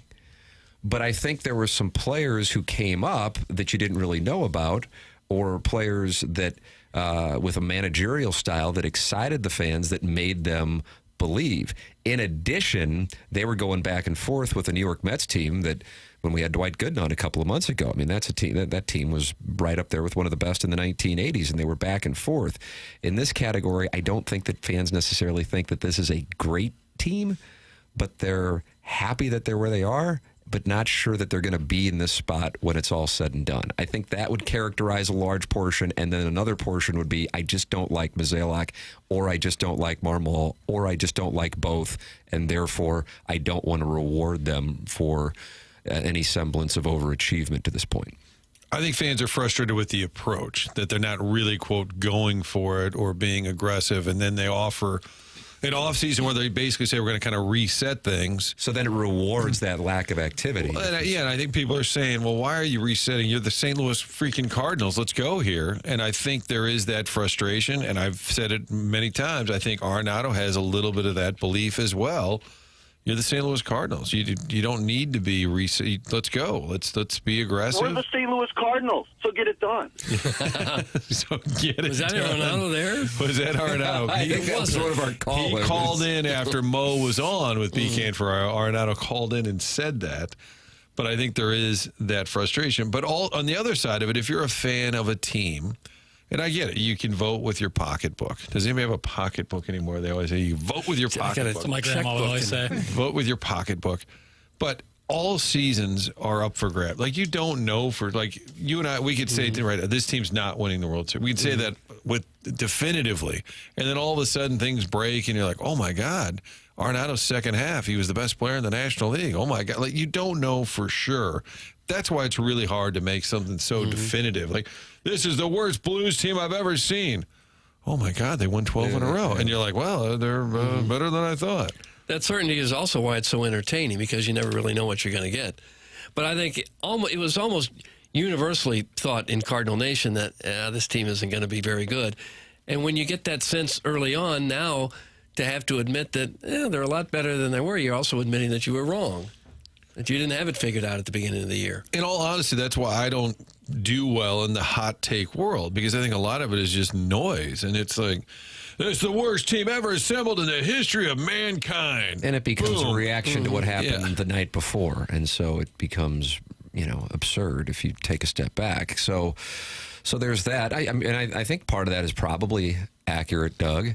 But, I guess we can, and it's nice that we can, look at where the Blues were. Now, there was some, you got to take yourself back, and I think for many, including myself, what the focus point is crap 1.6 seconds.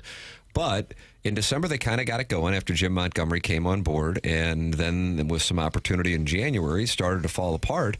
And then you had the famous Four Nations break where they came out like bats out of hell and went on a charge. I couldn't have seen that coming at all. The difference, though, there is in St. Louis, and again, this is not speaking absolute, in St. Louis, people like Doug Armstrong. Not everyone, but certainly more than John Mozeliak. I don't know who would argue that point.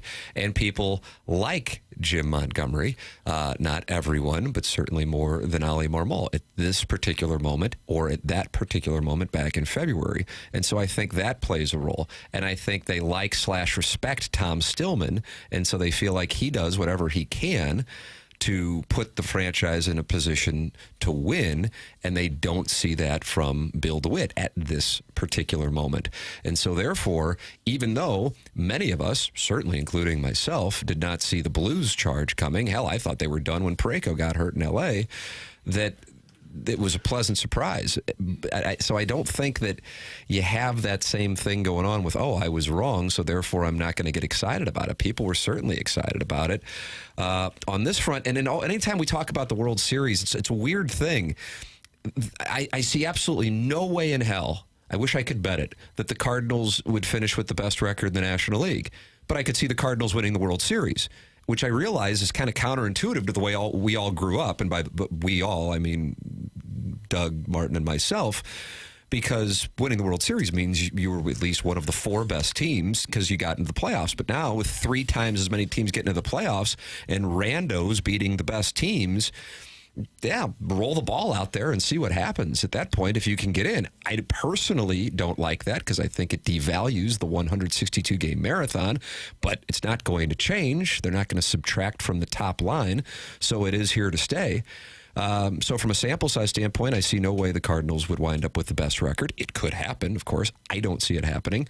But I could see them getting into the playoffs and somehow making a run. I wouldn't put that past them. It's a lot more like the Stanley Cup playoffs now than it was like the 1980s where you get to the NLCS and you're 4 wins away from the World Series. Well, the Cubs are one of the best teams in the National League record-wise. And most would say, they're probably a little better than the Cardinals. But you play them 2 nights in a row, and you say, well, we could beat them. Mm. So all of a sudden you're in the playoffs. Cubs are one of the better teams in the National League. Can you beat them? Yeah. Could you beat the Phillies in a short series? 2 or 3 from the Dodgers 2 weeks ago. Right. I mean, sure. So that's why you can't make a definitive statement. But I think what's weird about the Cardinals is it was kind of a reset year, and all. If they stumble into a very good season, I think they would have to be honest and say, okay, we weren't really expecting this. I think that would be across the board. Yeah. Nobody was expecting this team to contend. I think they were hoping to at least be respectable. If they were being honest, I think they wanted to be respectable while also seeing what they have in Walker and Gorman. And if you're better than respectable, that's a surprise. And if that was their goal, they will have accomplished that, at least for the first half of the season. I also think Blues fans are more forgiving or supportive. Like whatever the team says, I mean, they show up. Even when the team struggles, they show up. I think they're on board with whatever Army says for the most part. Now, there's some real diehards who don't like this contract or that move. But for the most part, I think Blues fans are like, go get them, guys. Whereas Cardinal fans have become a little more cynical and jaded in recent years. I think there's a real difference in the way people in this area watch baseball and hockey and how they root for their teams. Everybody around here grew up and played Little League baseball or softball and feels like they know the game a little bit. And it's a little easier to understand baseball.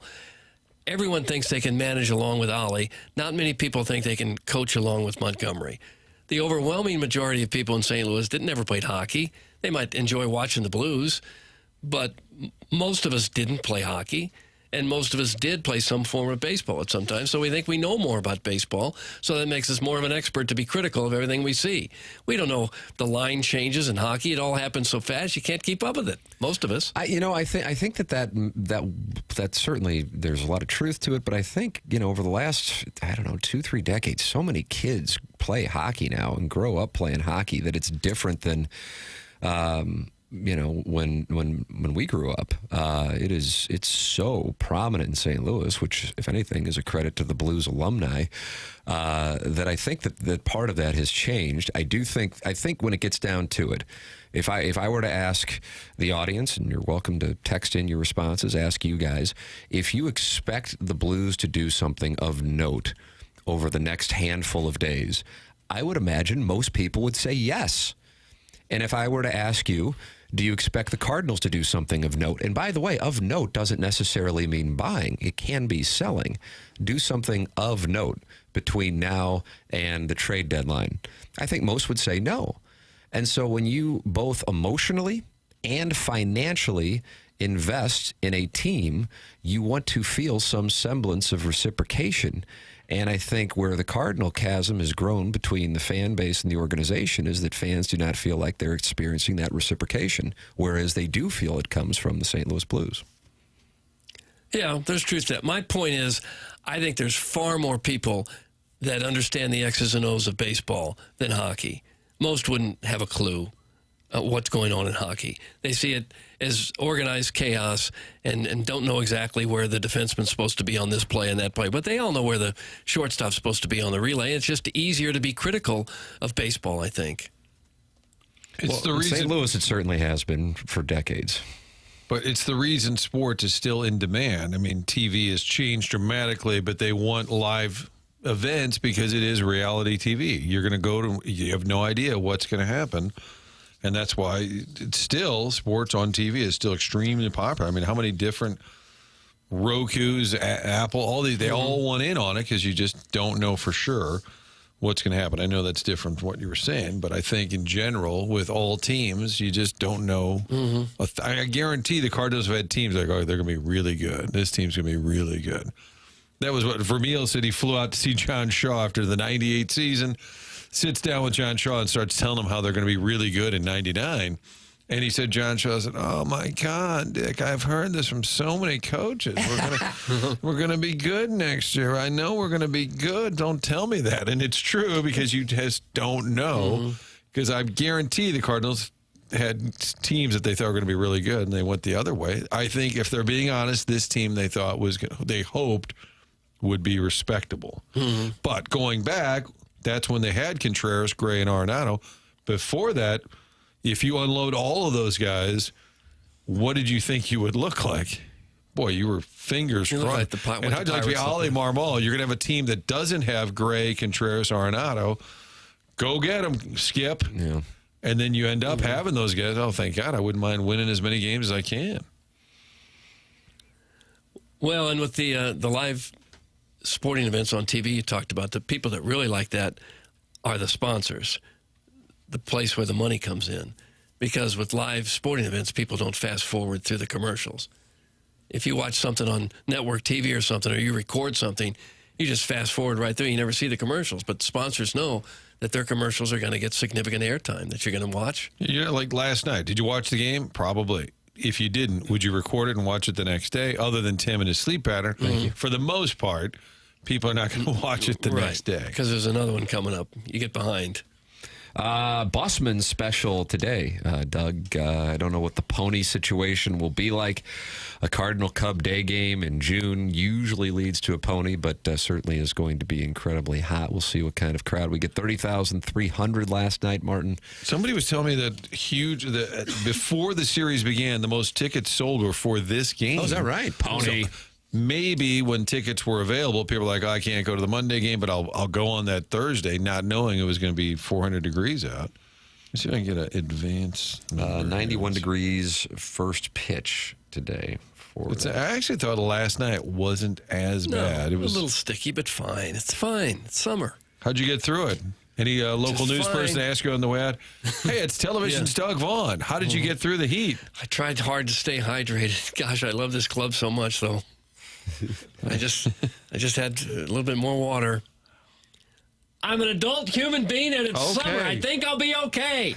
I know to stay in the shade when possible. I know to drink water. I can do this without being told by the television news people. I want teams with balls. I want guys with balls. They see the place and they run away. And where were you losers last night? It was Mizzou night at the ballpark. Truman was there. Tigers.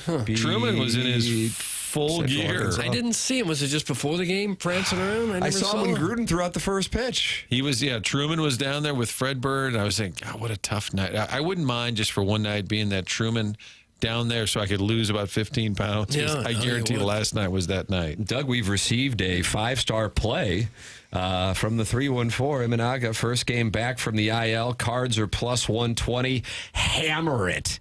How about that? He wants to take the Cardinals plus 120. Really? So you put $100K down, you're going to win $120,000. Well, that's what I do. I bet in $100,000 increments. By the way, I got a little gambling anecdote. I think this is going to be intriguing to people. All right.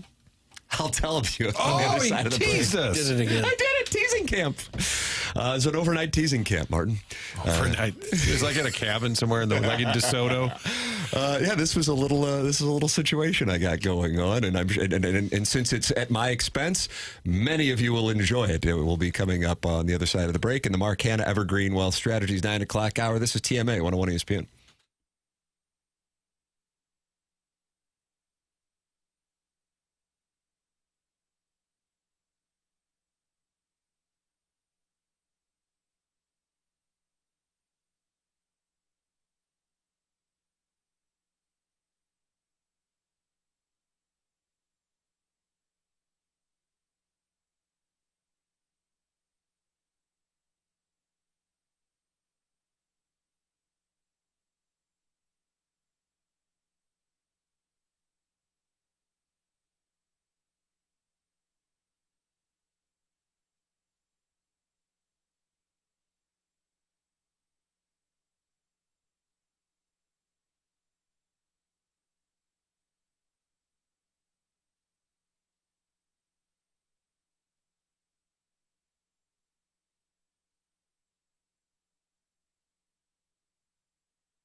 This is Jackson with a Sports Center update. It's brought to you by Saliga Heating and Cooling. Coming up this evening on 101 ESPN, you'll get day 2 of the NBA draft with coverage starting at 6:30 for the second round of the NBA draft coverage. That was another Sports Center update brought to you by Saliga Heating and Cooling, a Daikin heating and air conditioning dealer.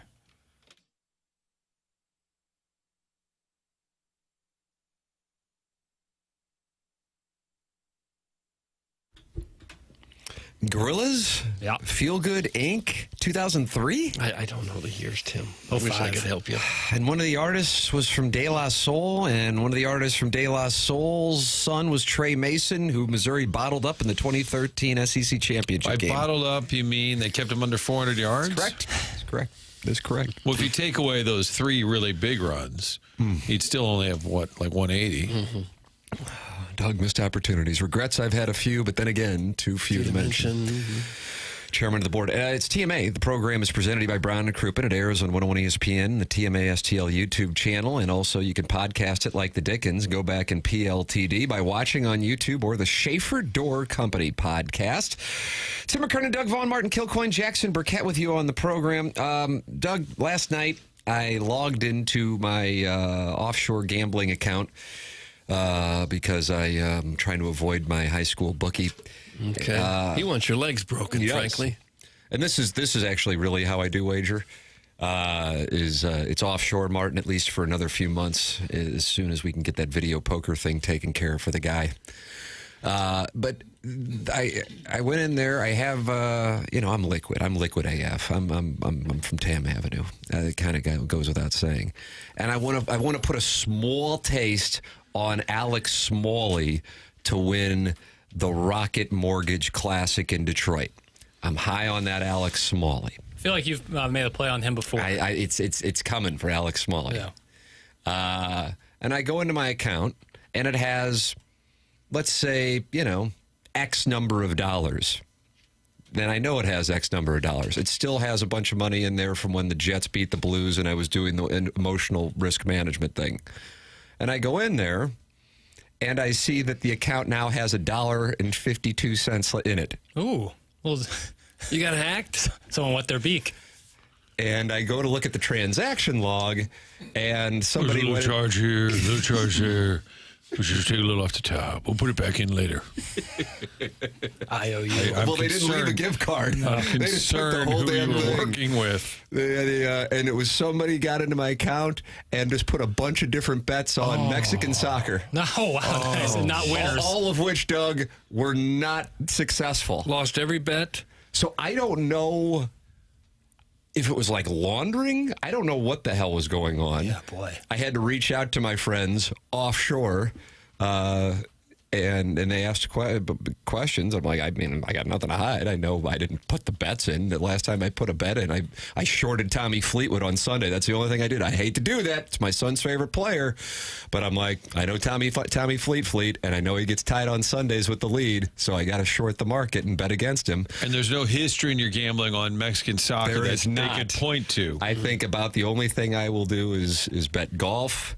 And if I know the conditions are optimal for a high-scoring or low-scoring baseball game, and emotional risk management, that's essentially it. And these are not substantial wagers usually, minus that Blues-Jets game, which still didn't make it any better when the Blues lost. But yes, it is. And this is one of the magical elements of not having legalized gambling in the state of Missouri. But again, let's take care of some video poker if we can. They going to give you your money back? Doug, I got an email at about 7:10 this morning saying they have received the concerns and they are looking into it. No, it doesn't sound like you're going to get your money back. I think I will. I'd be surprised. But again, I mean, it's offshore, so right. That's the thing. Is like who governs? Who knows? What a mess. If only we could clean that up and have legalized gambling. Yeah, right. Like even here in our own state. Well, the people, they did. We should vote on that maybe. Oh, it passed. Oh, we did? Oh, yeah. Okay. So that should start any day now? You would think. It passed. That means we can't have it. Tim, I will send you double the money you lost and will not need repayment. Doug, that's MD 2020. Martin is protecting his ears. That was like kind of a come and get it like triangle. Like That almost felt like communion at Mass. Yeah, it's nice. Or is that the? I'm working with different cadences. I had this for a while. I like that. Nice. Martin, we would call that the Eucharistic liturgy. Yeah, I'm sorry. I was seeing if you're paying attention. You're welcome to Tim. What if the text in 314-399-9646? What if the bets would have hit? Great question. And so I went into the account because I wanted to pull up the bets, but since I notified, I almost gave the company name, although I would imagine most people probably know what it is. They've shut down the account, which is fine. I got no problem with it. But last night when I went in there, and I'm like, I know I didn't bet on anything. I bet on like a bunch of guys who are long shots on Sunday at the Travelers because I felt like Tommy Fleetwood would fold up.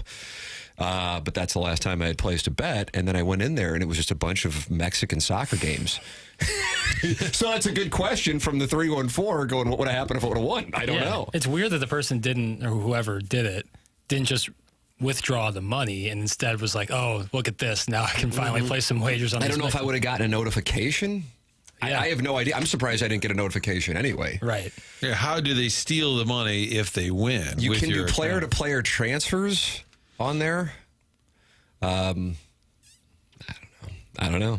Well, that's a pretty serious breach. Yes. The company. I mean, it's not like life-changing money, but it's a decent amount of money, and it's irritating. I'm operating on the premise I'm going to get it back.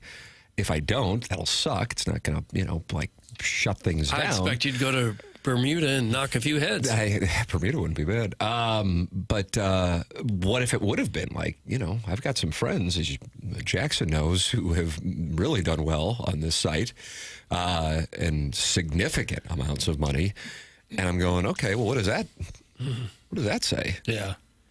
Totally. And it makes you like, because I'm sure people out there know in the modern world a lot of two-factor authentication. Yes. You got to do a lot of work sometimes to get in. Oh, my God, to get into my email. Yeah, boy, it takes a while. But you feel a lot more secure with stuff like that happening as opposed to, like when I try signing into something and I'm in a different location, like I tried signing into something when I was in Cape Cod. Remember this device. It makes you like sends you an email being like, verify that you are doing, like this is you doing it, like get into your email because we don't recognize this IP address. I think every time I get my credit card out, I should be asked for a PIN number too. Yeah. Sometimes, some gas stations you have to. But most of the time, you just throw it around and they take whatever. Yeah, for like your debit card, you're saying? No, my credit card, too.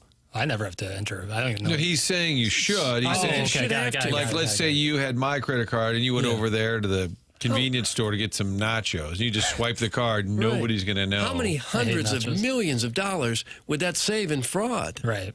No, you're not wrong. And it doesn't take but a second to type in your PIN number. Mm-hmm. So credit cards with PIN numbers. Why aren't they? What about your face on the credit Sometimes card? I have to use my zip code with my credit card.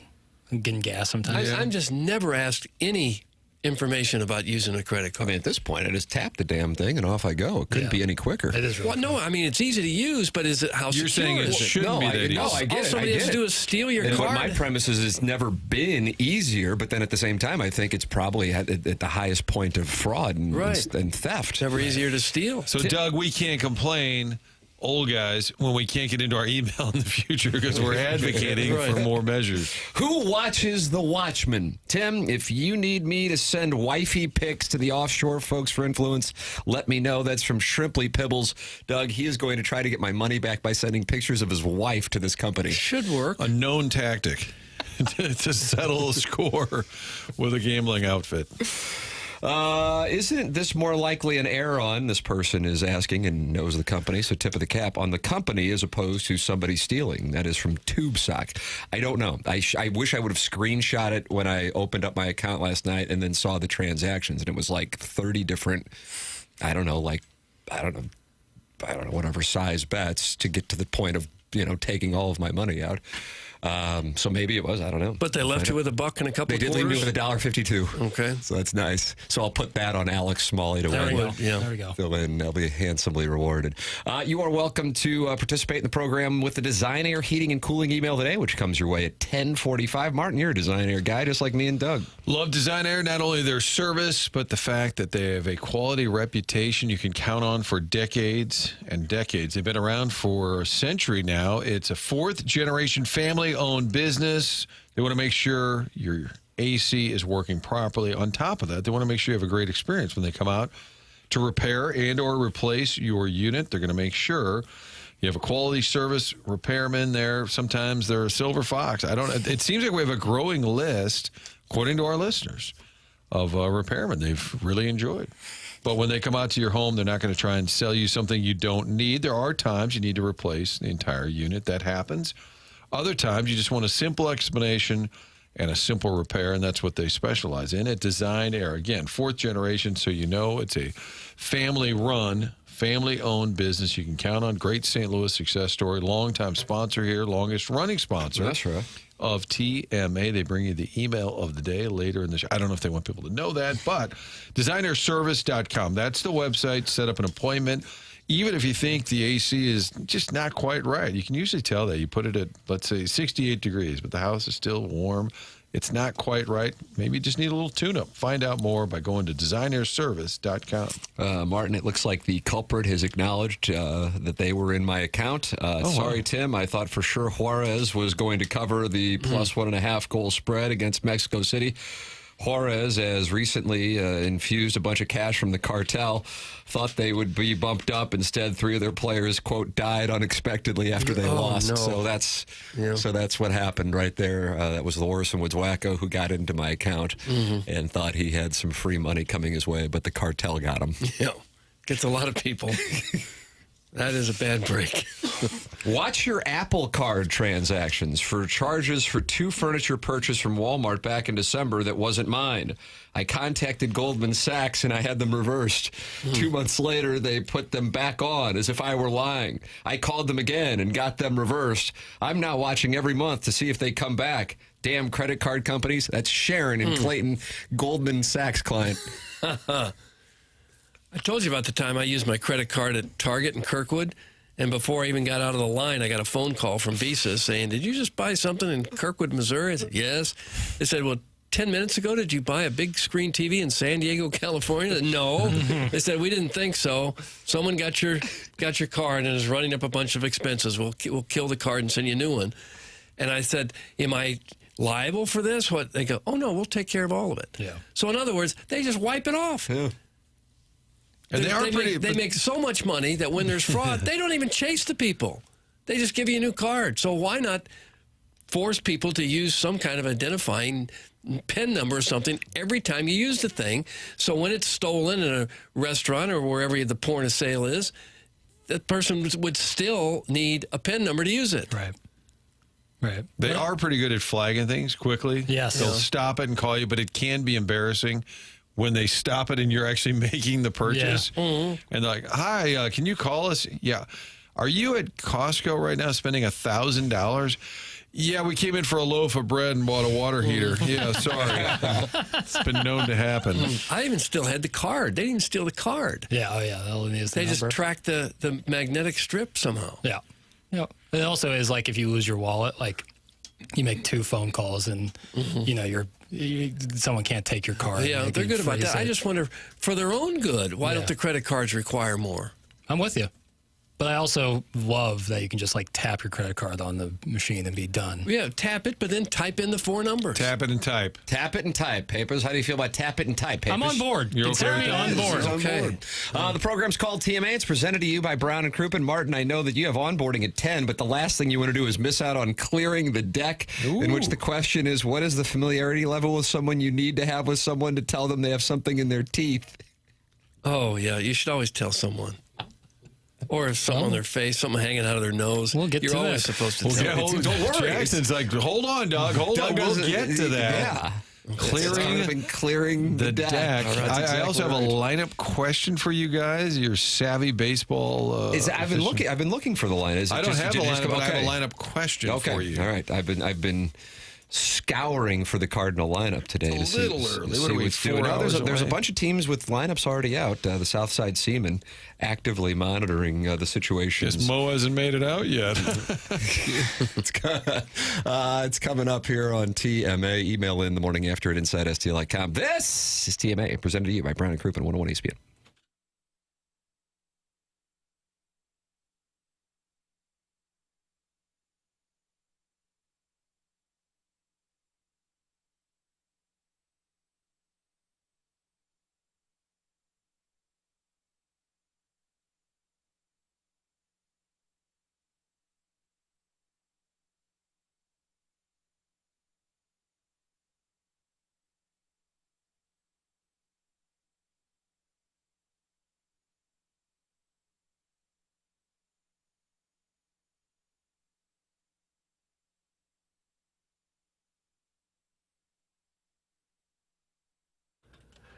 TMA is brought to you by St. Louis-based Stifel, a leading wealth management and investment banking firm. Stifel is the firm where success meets success and has been since 1890. The company was founded in downtown St. Louis way back there in 1890, and they are still on that very same street today. New building, of course, same street.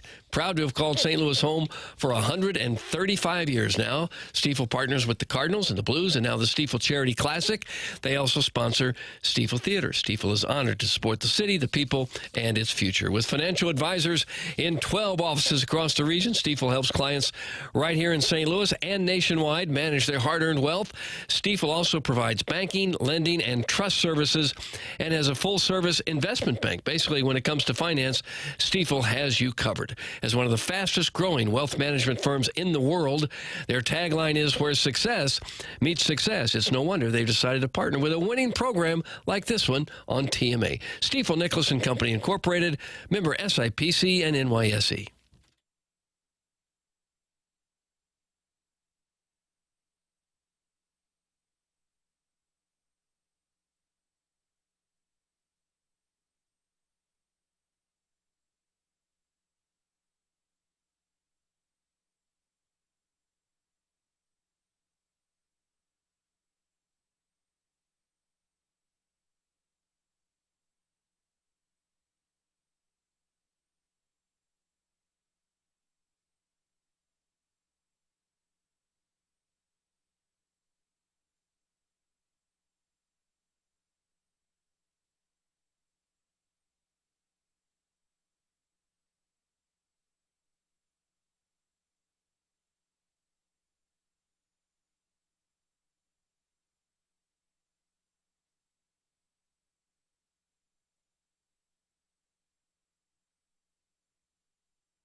Doug, is this Sierra? I don't know who this is. Was she courtside during the Knicks run with Russell Wilson? I don't know where she was either. Russ was definitely there. I assume Sierra was with him. I just asked Doug. He wouldn't give me an answer. I don't know where they were.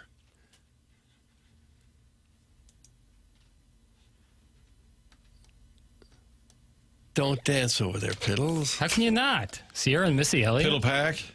TMA 101 ESPN. Show's presented by Brown and Crouppen. Mark Hanna sponsors the 9 o'clock hour. He's online at evergreenstl.com. Tim McKernan, Doug Vaughn, Martin Kilcoyne, and Jackson Burkett on the 1s and 2s. And Martin, whereas you have onboarding in 27 minutes, you aren't going to be able to get out before Jackson clears the deck.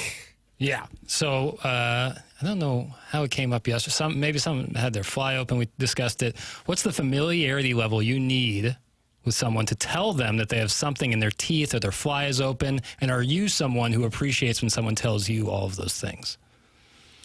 Well, so, Doug, if you see a guy with a pubic hair in his teeth, how well do you know him before you say, "Hey, bro, you got a shrub in there"? Was this at the bar before we went home, or? God, I played right into that. Doggone it, this show has just ruined me. Shrubs. I would appreciate it if someone told me that for sure. Because sometimes, haven't you ever been to some important event and you get back in the car and you look at the mirror and yourself and you got something hanging out of your nose? A little little leaflet of lettuce? Yeah, there's something right in the middle of your teeth and you go, doggone it. I'm sure that made a great impression. So I would very much appreciate someone telling me. Yeah. I think it's the way they tell you. You know, if it's like in a group of like 8 people standing around and someone's like, "Hey, loser, you got stuff in your teeth." If they come up to you privately and are like, "Hey, man, like you got a little something in your teeth," that's appreciated. I think most people know the universal, like, you just kind of point. You got some schmutz. Without saying. Yeah. And if you tell someone you got something on your face, they will always go to the wrong side of the face. Right, because it's the mirror. Yeah, exactly. Yeah. But to Jackson's question, as we clear the deck. We're clearing the deck, Martin. What is the familiarity level? In other words, some guy next to you at the game. Right, a stranger. Probably don't care. Yeah. Won't do it. I think you have to have friend, family level respect. You know, colleague. You got to know the person. What if it's a colleague you don't like? You just let it. Maybe you're angling for their gig. Just let them look stupid. Yeah.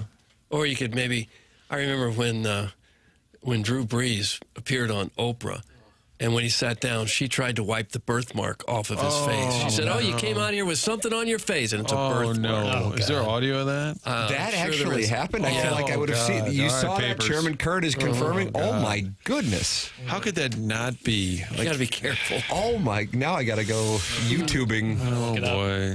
You heard about that, Jackson? No, but he is going to find it. That's God almighty. How do you really conduct the interview after that? I don't know. Like, I've always wondered in our "What's Your Grandma Think?" after they said, "Congratulations," and the player said, "Well, I actually lost." How does the rest of the interview go? I mean, it really can't go too. They can't respect any of your questions. You would have thought Drew Brees would have stormed off like Gary Coleman there. God, I'm watching the video. It does appear she tries to wipe something off his face. Oh, it was bad. Jeez. I'm surprised, since it's a taped show, that they even went on with it. Thought they would have said, "Okay, we're going to start that over." The audio's not great, so I'm not going to play it. But she says it's who just kissed you? There's some lipstick on your face, and he's like, no. And he's like, Drew Brees from all accounts is like an incredibly nice human being, and doesn't say this is a birthmark, but he's said before he has a birthmark on his face. And why was he on Oprah?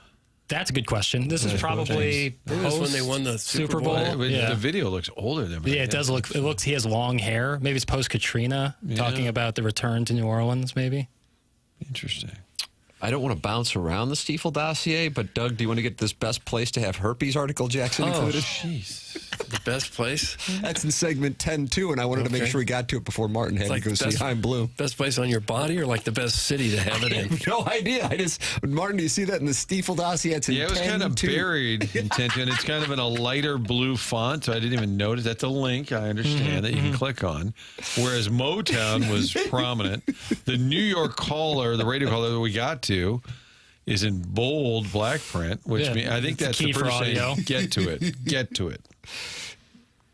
No, that's not. Bold means it's audio. Okay. Sorry, I didn't There are know. codes in the Stiefel dossier. I put a legend up there for like a week. I did for like a week. There was a legend on what all of it meant. I like that. And clearly that Mal put it back on. That's fine.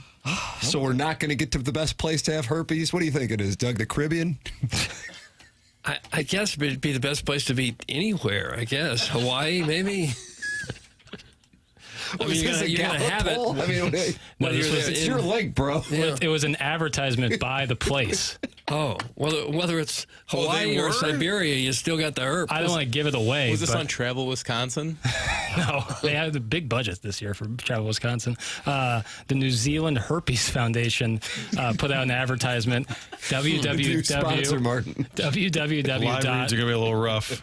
www.thebestplaceintheworldtohaveherpes.com. Huh. Why would it be maybe the Mayo Clinic where they could treat it? New Rochester, Zealand Minnesota? is saying come here for it and So stay it for was it. Everyone else has got it. You might as well. It was a pitch made by the charity New Zealand Herpes Foundation last October when it launched a campaign to make the country the best place to have the infection. The campaign has been a roaring success, winning top prize at this year's Cannes Lions Award, which recognizes excellence in the creative industry. But isn't that going to make everyone who doesn't have it not go there?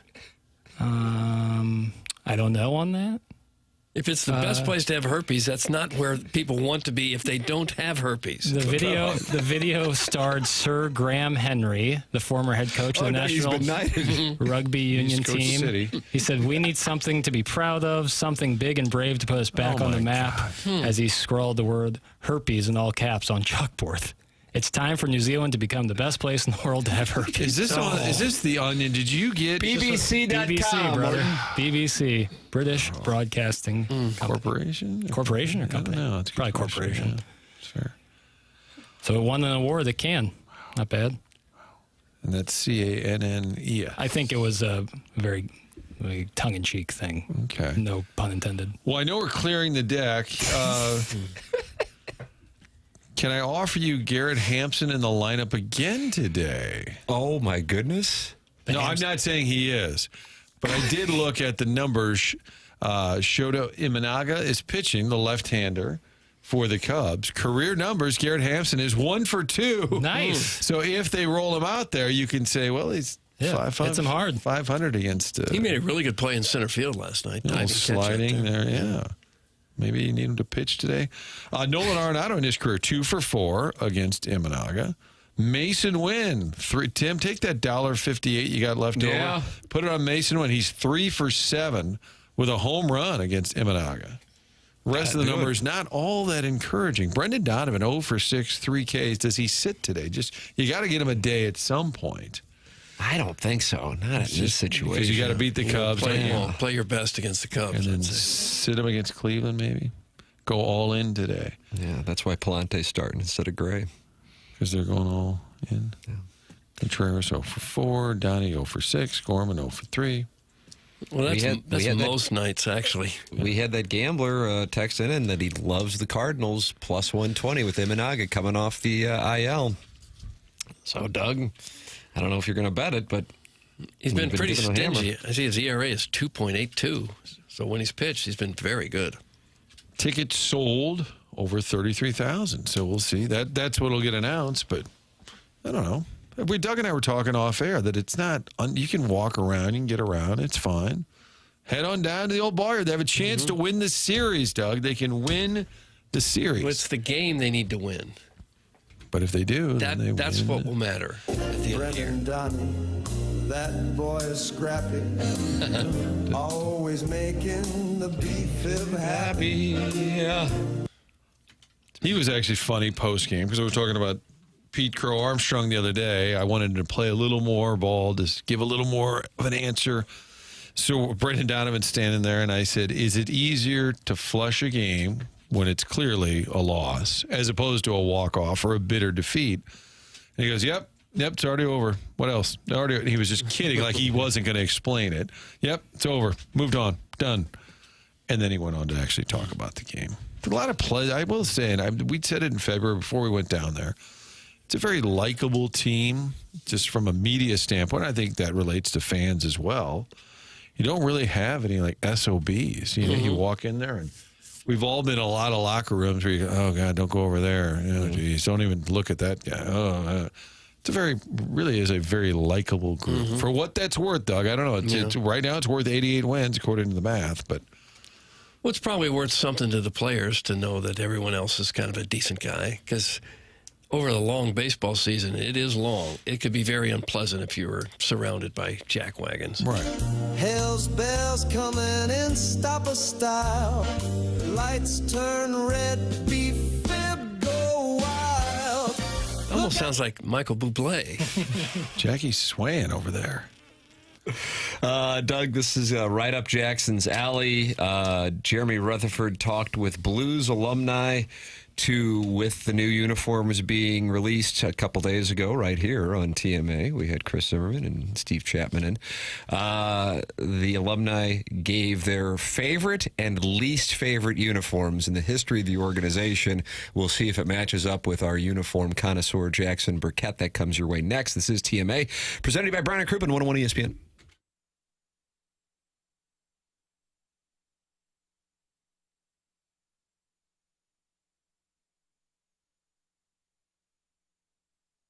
If you're in the market for jewelry, Moritz Reusch is a place that you can go at ninjabling.com or in their office space right across from the St. Louis Galleria on the 15th floor of the tower right there in Richmond Heights off Brentwood Boulevard. It's Moritz Reusch Jewelers, family-owned, family-operated for 4 decades.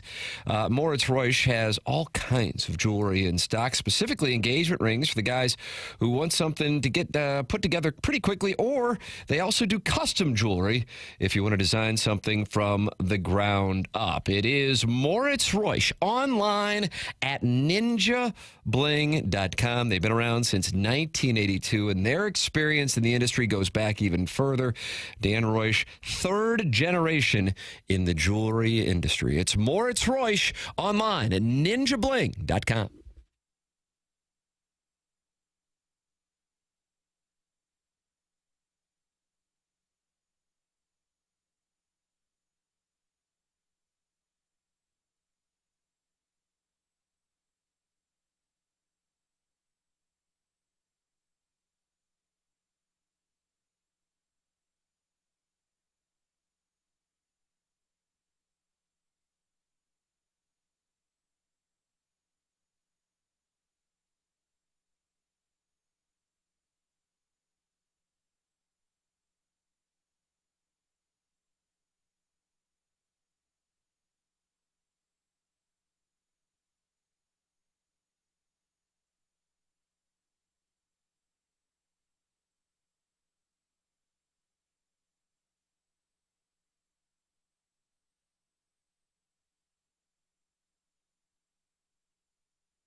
Is this Jack Johnson? That's right. Boy, I thought it was not Everclear. Everlast for a second. Jack Johnson. You know that song I'm talking about, that Everlast? Yeah. Sing the really know what blues. it's like. What And it's he was like. part of House of Pain, Doug. Okay. And that's played at with going into the fourth quarter at Madison. Am I right on that, Martin? Sounds right. Before they do that jump around. Yeah, jump around. That's right. It's TMA 101 ESPN. Mark Hanna sponsors the 9 o'clock hour. He's online at evergreenstl.com. Brown and Crouppen sponsors the program, and they're online at brownandcrouppen.com. Terry Crouppen in studio this week. And Brown and Crouppen is the presenting sponsor of this program. 314-222-2222. If you are in need of a personal injury attorney, we would like to recommend our presenting sponsor, Brown and Crouppen. This program has been around since July of 2004, and the reason is the audience supports the sponsors. Love the show, support the sponsors. Brown and Crouppen, presenting sponsor. brownandcrouppen.com. Local in St. Louis, founded in St. Louis, going back to 1979. And if you are in need of a personal injury attorney, you're going to want somebody who is local and knows the local legal environment. It's Brown and Crouppen. When you call them, let them know you heard about them on TMA. 314-222-2222, or go online at brownandcrouppen.com. Remember, the choice of an attorney is an important decision and should not be based solely on advertisements. Coming up in an hour, we'll have the design, air, heating, and cooling email today. Buck Swope has the lead, but with 3 emails of the day left for the month, anybody could tie Buck Swope, who has 3 wins. Marlin's Family Barbecue also with 3 wins. And Jerry Big Tank Del Vecchio has 2 wins. So this is going to be fun down the stretch. Okay, good times. Today, Friday, and then Monday, and then off to July we go. And you can compete the morning after at InsideSTL.com. Doug, the Gallup poll is out. Okay. On the Blues uniforms in the history. This is a column that Jeremy Rutherford wrote on The Athletic. And I guess I shouldn't say it's a Gallup poll so much as he talked with a variety of Blues alumni to get their feedback on the Blues' different era of uniforms. It's similar, of course, to what they have released for the upcoming season. I would say the greatest similarity is 1968 to 1973. The franchise debut uniforms. They made a change in 79 to 84, and they added like yellow stripes to the shoulders and to the lower part of the sweater. Then, and from 84 to 87, do you recall what the change was? 84. They made a change to try to make the uniform look a little better. Did they add a little trumpet or something? They added the word Blues above the blue note. Okay. And that was taken away after 87. From 87 to 94, the blue in the blue sweater and the blue note was a little darker. And then from 94 to 98, that's where the red came in. DBA, the clown uniform? Was that when they also had that guy who would play the trumpet and bang up against the glass every now and then? Remember him? That fan who would loudly play the trumpet, had wild hair. He'd play a trumpet and then bang up against the glass. I don't remember that. You don't? No. 98 to 07 is when they lost the red and added navy blue to their now 3-color scheme. The white version was worn in early 1998, but the white and blue became the permanent home and away jerseys for the 1998-1998 season.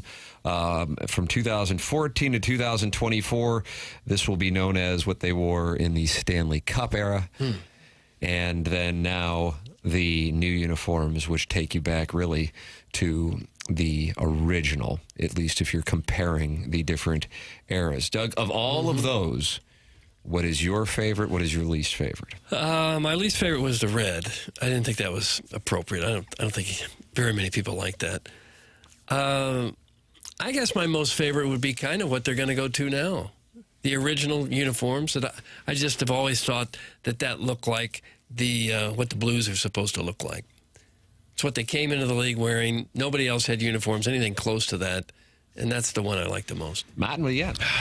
I'm terrible at the uniform game. Even the other day we had Kerber on the TV studio, and I said, oh, they always have numbers on the side on the sleeves. He goes, yeah, they always have those. I said, oh, okay. Well, maybe I'm not the best person to break down the uniform. I like that kind of darker blue they had, that rich blue. That was the President's Trophy era. President's Trophy, yeah. Yeah. That was and I really like the Winter Classic. I do like that a lot, but that's new, so I'm taking that one off the table. So historically, I like that kind of rich, dark blue. I love the white sweater that they just released. I prefer that more than kind of that cream color. I think that is sharp. They wore the kind of the cream, the off-white for the President's, or excuse me, for the Winter Classic. I apologize. The one that I would say would be my least favorite, I'd be right there with you, the red one. So here's what some of the players had to say. Kevin Shattenkirk said about the red sweater. It's one of my favorite NHL jerseys ever. I love the red accents, and I can always picture Blues players I looked up to growing up wearing that jersey. It's such an awesome design. Reed Lowe says, I may be a little biased, but that was my draft jersey, and I always loved the red stripes. Most people hate it, but I'm a black sheep, so that sounds about right. And then Jake Allen, when I was growing up in the mid-'90s, this was an iconic jersey in my eyes and symbolized the Blues for me. I wish I had a chance to wear it. So players love the red. Jake Allen was a good tender. I think it has to do with their era, though. That's what and Gretzky wore it, right? Right. So, and Hully wore it. So when you were a kid in Canada, if Gretzky and Hull were on TV, oh, my God. I don't hate it. I think it's just weird enough to kind of work. Some people like things and some people don't like other things. I think on the whole, the fans liked that one the least. I would agree with you, but it seems maybe like players really like Curbs was saying Oshie loved I think it must be that era. Yeah. Guys who are about 40. Well, if you're growing up. Right. So in your 9, 10, 11, you're watching Gretzky and Hull for a minute. But if you're older than that, and the Blues have always worn something a lot different, then it was kind of a shock to the system. With regard to the original uniforms, this is what players had to say, 68-73. David Backus, the baby blue is classic and retro and unassuming. Then you get the hard-nosed blues down your throat. Brett Hull said it's the prettiest and the classiest. Barrett Jackman, it's simple, clean, has great colors, and it's the best logo in sports. Bernie Federico was the original one I wore, and the colors were the best of all the jerseys. Well, good news. That is what they will be sporting here in about 4 months. Okay. Whoever came up with the idea to bring it to that 2017 Winter Classic deserves the cap tip, because that really launched this whole decade almost now of fans clamoring for more. I'm going to assume it was generous executive Mike Caruso. We're going to give Caruso credit, even though he was out that week. We're going to say he gets credit. That Chapman stat, I believe Chappie, but 28-3. Yeah. And I feel like I can't believe we never heard that stat before, wearing the throwback Winter Classic jersey. 28-3. My God, as superstitious as they are in hockey, should have done it sooner. Veiled Prophet has sent in a picture of Gretzky and Hull wearing the red sweater, and he writes, when you are this cute, it makes these nasty kits look better. Oh, and it's true. I mean, that's what 99 wore. When Gretzky wore that turtleneck, the kids talk about aura. That's aura. Where the Wayne Gretzky turtleneck under the uniform is such a good look. Oh, it looks incredible. I'm so glad that they're making the move over to the original more so. It is a sharp look. I always dislike, one of my things I'm weird with uniforms, as people know, I don't like multiple shades of blue in the same uniform. Like the Tennessee Titans have the worst uniform in football for me. They are. Because when you're like two colors are light blue and dark blue, I think it looks really weird. Well, that's what they had when they won the President's Trophy. Yeah, I mean, they've had that now pretty much my entire lifetime. And I'm not saying I dislike the blue uniform, the Blues uniforms, but I think this new one with one shade of blue throughout is better. And that shade of blue is like the perfect mix of Carolina and Royal. And I'm a fan. Yeah, I don't think anybody would look at these new uniforms and say, oh, those are bad. Right. It's almost impossible not to. I hear people's complaints about the numbers, because you look at the numbers. So Jamie Rivers was saying, too. Martin, you said it. You brought it up to Steve Chapman. Yeah. You look at the uniforms from like 98 to 24 and you see those numbers, they do look better. I guess that's old school, to not have any kind of stitching or stenciling, the shading. I just don't. To me, it looks like your buddy's got a softball team and you went up to the mall and they pressed the numbers on. Oh, that's going to break the hearts of these Blues executives. I love the jersey. It's a minor aside. Yeah, right.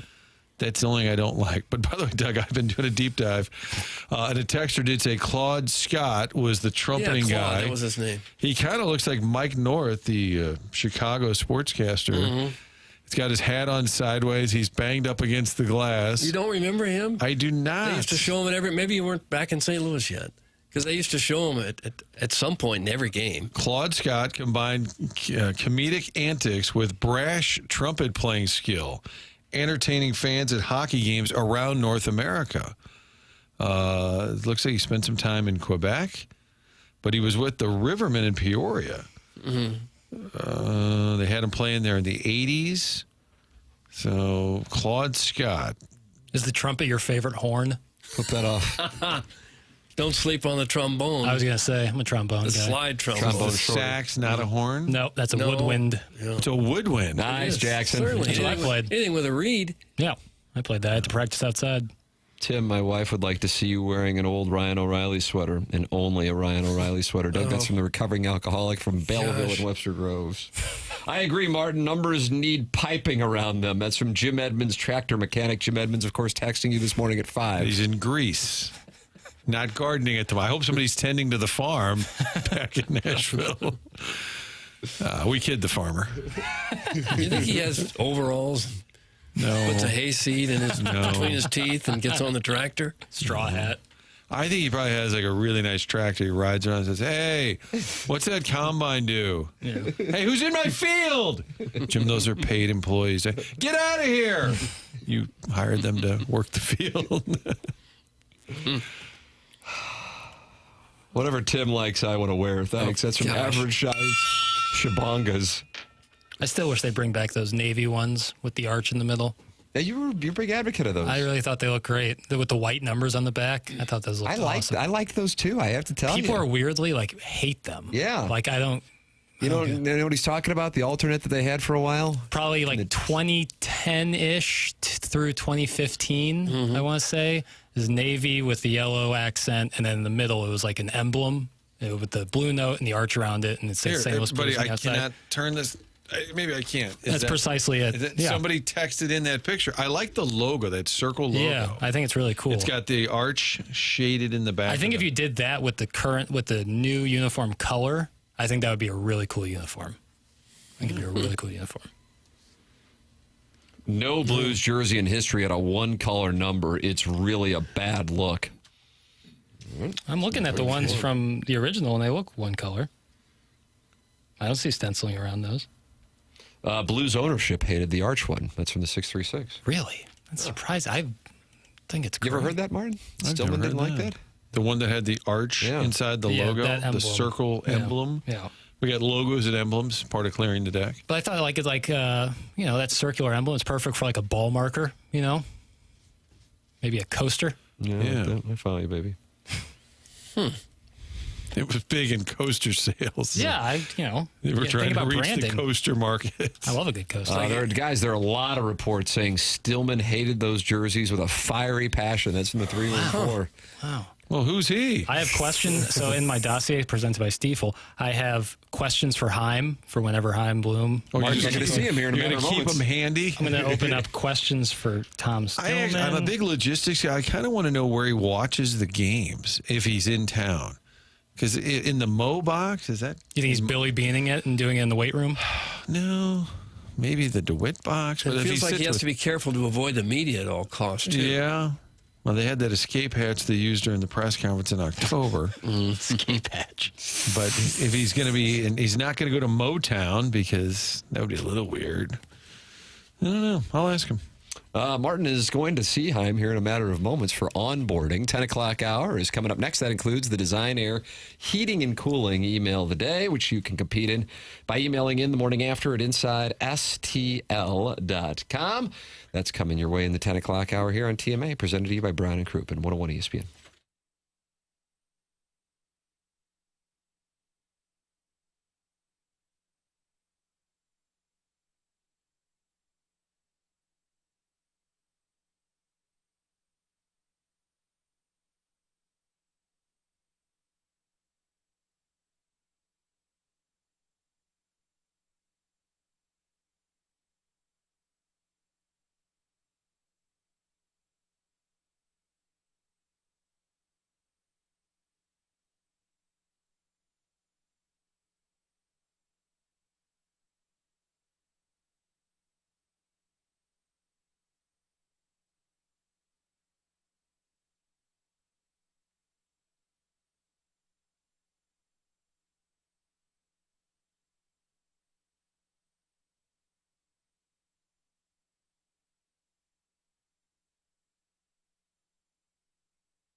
This is Jackson with the Sports Center update, driven by Johnny Londoff Chevrolet and Johnny Londoff Autoplex. And WNBA news, Caitlin Clark will miss the Indiana Fever's game tonight against the Los Angeles Sparks as she deals with a left groin issue the Fever have just announced. That was another Sports Center update, driven by Johnny Londoff Chevrolet and Johnny Londoff Autoplex. See them at londoff.com. Chevy, together we drive. Are you kidding me?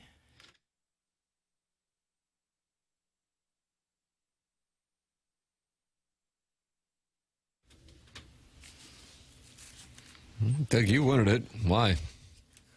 Well, because, it's just... Yes, I think it's part of the fabric. Part of the fabric of the community. It's TMA 101 ESPN shows presented by Brown and Crouppen, and we welcome you to participate in a wide variety of ways. Calling in, texting in, emailing in. We got it all for you, Doug. That's how you can get involved on the show. Design Air is the sponsor of the email of the day, and you're a Design Air guy just like me and Matt are. Well, everybody should be. Anytime you got a problem with your air conditioner and heat like this, that's the name that needs to come to mind first. Design Air, otherwise you'll bake in your house. And Seth Goldcamp can get out there or send somebody out there, maybe one of his handsome repairmen. I suggest you request Larry, the Silver Fox. But anyway, Design Air's been around since 1904 now. Been in business before air conditioning was even a thing. And Seth Goldcamp is in charge there, runs a tight, trustworthy ship, no gimmicks, no upsells. Design Air is also the longest running sponsor on TMA, which basically means they've got the HVAC street cred and the loyalty badge with us. Head to designairservice.com, schedule your service, and breathe easy. Design Air, been doing it right for more than 100 years now, and they will make your home as comfortable as they possibly can. They know it all about the air conditioning business. Design Air. Remember that number. The website again, designairservice.com. Design Air heating and cooling email of the day at 10:50 range. Send yours in the morning after at InsideSTL.com. Doug, remember Joe Kelly, friend of the program? Sure. He is famous for this drop, Jackson. I don't know how quickly you can pull it up. I think it took place at spring training, maybe 2013, 2014. Okay. I don't know the years. There it is.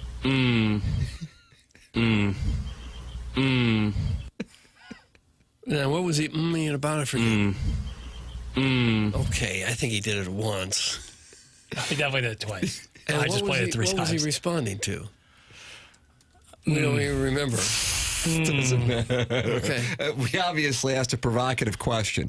Who's big for it? Exactly, something along those lines. Now, he's not currently pitching, but he is interested in pitching. However, he's only interested in pitching for the Dodgers and nobody else. He was given the choice by A.J. Przinsky yesterday on Foul Territory of the Padres, the White Sox, the A's, or the Rockies, or the Astros. Under no circumstances would he pitch for the Padres. Gotta love when the hatred between the two teams carries over to the point that a guy who's not playing would not pitch for a team that is probably going to be in the postseason. He says White Sox, been there, done that, don't want to do it again. Fair. Says A's don't want to play in a minor league ballpark, so I guess it's between the Astros and the Rockies, and he chose the Rockies because he hates the Astros so much for the sign-stealing scandal. So Joe Kelly will come out of retirement to go pitch for the Colorado Rockies, who are facing elimination here in the near future. Meanwhile, he was asked about the World Series matchups. You know, he pitched on both the Red Sox and the Dodgers and made the comparison between last year's World Series and it being mismatched to when he was with the Red Sox and they beat the Dodgers in the World Series in 2018. And it was a very blunt assessment. He knew what was going to happen in each World Series. Take a listen. I thought it was the same thing as the 2018 World Series when I was on the Red Sox. I said, they're batting Kike Hernandez fourth in the lineup. You kidding me? Like, I told them to their faces, that's why they love me. I said, bro, you guys are batting Kike fourth and platooning guys in the World Series, bro. What? Like, this was the best the National League had to offer? The Red Sox, I mean, it's just a whole different team. And then I said the same thing about the Yankees when I was on the Dodgers. I said, this is just a completely different mismatch of a team. And that's what happens. That's what happens in baseball. That's why there needs to be playoff re-ranking, you know, because you need the two best teams like the Padres and the Dodgers to play in the World Series. Period. That's it. Figure it out. There's no other way around it. You can't have the two best teams match up in the first round in anything. People's feelings get hurt, but I don't give a crap. You know, it's truth. There it is. Joe Kelly, Doug, number one, said the 2018 Dodgers didn't belong on the same field as the 2018 Red Sox. And a similar viewpoint to the 2024 Yankees didn't belong on the same field as the 2024 Dodgers. And he says that's the reason why baseball needs to re-rank the playoff seeds 1 through 12 and take leagues out of the equation, and then that way you could have Padres and Dodgers meeting in the World Series when they are the two best teams. Your thoughts, your concerns? I wouldn't like that. I still like American against National League for the World Series. Almost always, both leagues have at least one team that's a dominant championship caliber team. Almost always. I wouldn't be in favor of that plan. In 2015, the Cardinals won 100 games. I think the Cubs won 98 and the Pirates won 97.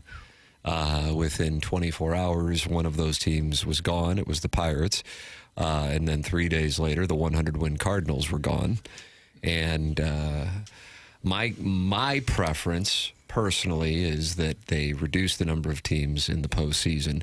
But I wonder how many other people are with me on that. I feel like I'm like in a 2% minority on that. Most people like the more teams in the postseason. But what I grew up loving was that if you won your division, you were now a step or 2 steps away from the World Series, and now it's multi-layered, and you can win your division and be stuck in a best of 3.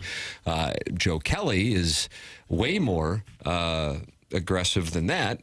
He just wants to see the teams seeded at 1 through 12. So if it got to that point, then wouldn't you just get rid of the leagues? Right. Yeah, you might as well. Right. Yeah. I don't even know what you're playing. You're just seeding the 12 best records. Right. And with the new structure of the scheduling, you could kind of do that.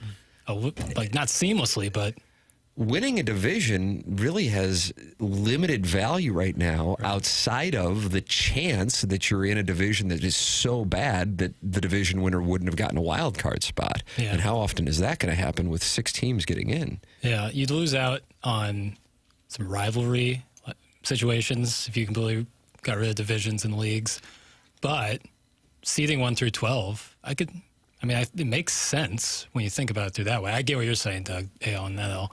You could seed within the leagues, maybe seed the top 6 National and the top 6 American leagues. Yeah, and still have a National versus American League World Series. Yeah, but when I was a kid, we didn't have divisions. We couldn't afford them. It was just one league, National League, American League, 10 teams. Yeah, senior circuit, junior circuit. And yeah, if you win the pennant, you're in the World Series. And that's how you liked it. Well, that's all we knew at the time. So you didn't like it any other way. Yeah. And that probably went on for decades, right? Oh, right? It did for most of baseball. That's right. Mm-hmm. And that changed in the late 60s? 69 was the first year. Of LCSs, and they were best of 5, I think, through 84. Cubs and Padres. Tigers, and who'd the Tigers play in the 84 ALCS? ALCS? Baltimore? No, they would have been in the same division. Fair. Wow, I'm in the tank on this. I want to fire a bullet at the Royals? Yeah. Mm-hmm. Royals and Tigers? Mm-hmm. Royals and Tigers. Yeah, Royals were always there, late 70s and all the way through 85.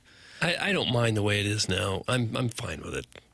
I know that the fact that so many teams get in is economically driven. They just have to keep as many teams as possible in the race as long as they can, keep as much of the country interested in it for as long as they possibly can. Yep. I get that, and it's not going to change. Yep, I agree. I don't like it, but I also know it's not going to change. I understand the reason for it. I suppose if I had stock in Major League Baseball, that's what I would want as well, because it's good for business. But as far as what I personally prefer, it dilutes the hell out of the importance of the regular season. And I think in St. Louis we got firsthand dish of that in 2022 when the Cardinals had a hell of a year, but it kind of feels like it was more about Albert Pujols that year because the postseason featured 2 games, and that'll wrap it up after being a 90-win team and winning your division. So Joe Kelly, anarchy. He says just get rid of it and go 1 through 12 on the seedings, and if that means the Padres and Dodgers meet in the World Series, then so be it. It'd be an awesome World Series. I'd be shocked if it's the direction baseball went, but that is what former Cardinal Joe Kelly wants to see. Tim McKernan, Doug Vaughn, Chairman Kurt sitting at the dais in the 10 o'clock hour with Martin and onboarding. Jackson Burkett is on the 1s and 2s. The program is called TMA. It's presented to you by Brown and Crouppen on 101 ESPN.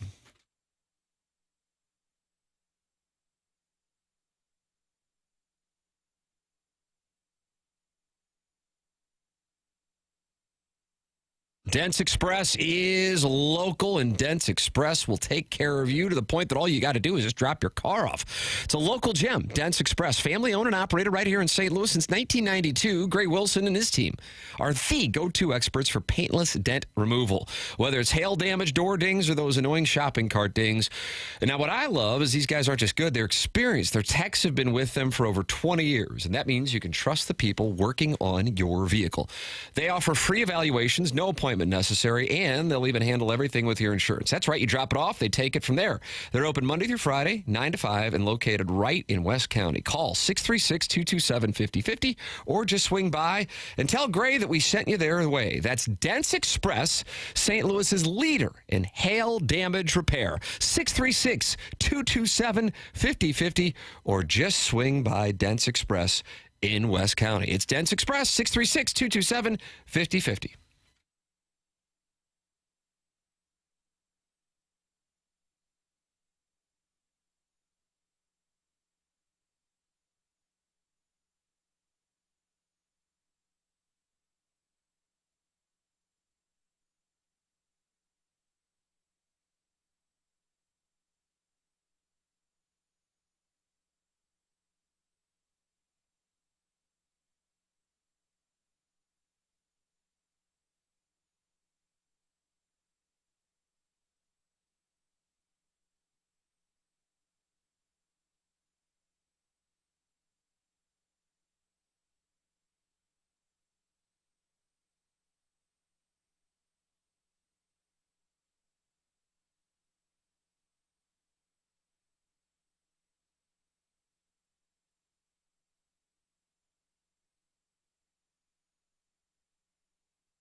It's TMA 101 ESPN, and we welcome you to participate in the program by texting in, calling in, or emailing in for the Design, Air, Heating, and Cooling email of the day. 100 West Dental is a loyal TMA sponsor.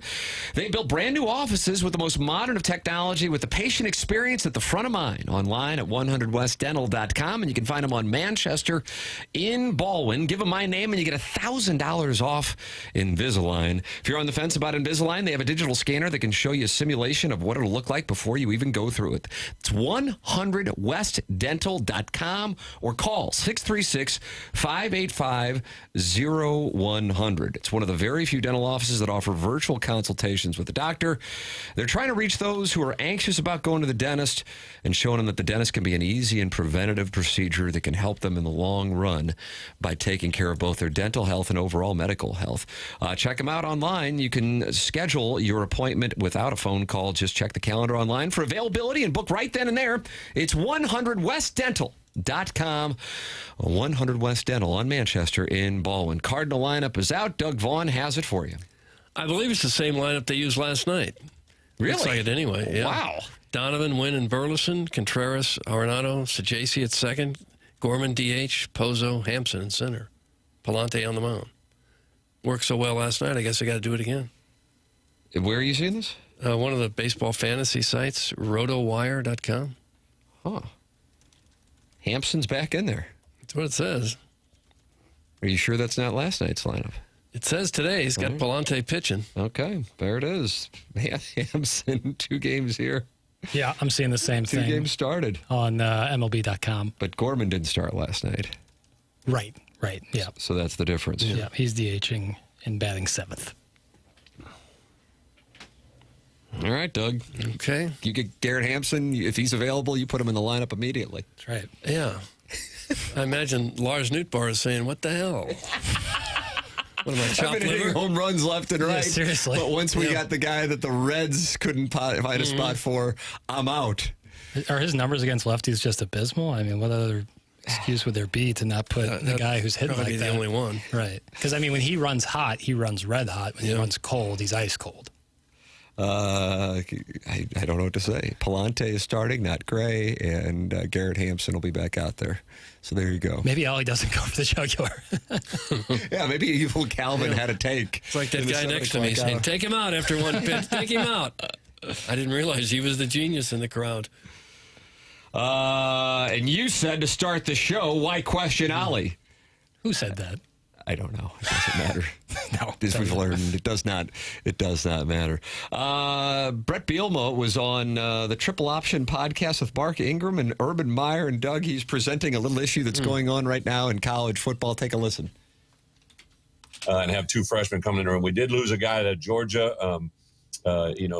Somehow he found his way to the portal, and 12 hours after being in a portal, he was on a flight to Georgia. I don't know how that happened, but it's crazy. Weird how that happened. So, but wish Josh and all the best. You know, he took advantage of that opportunity. So, Oh, boy. It sounded like he was right in the middle of a sentence.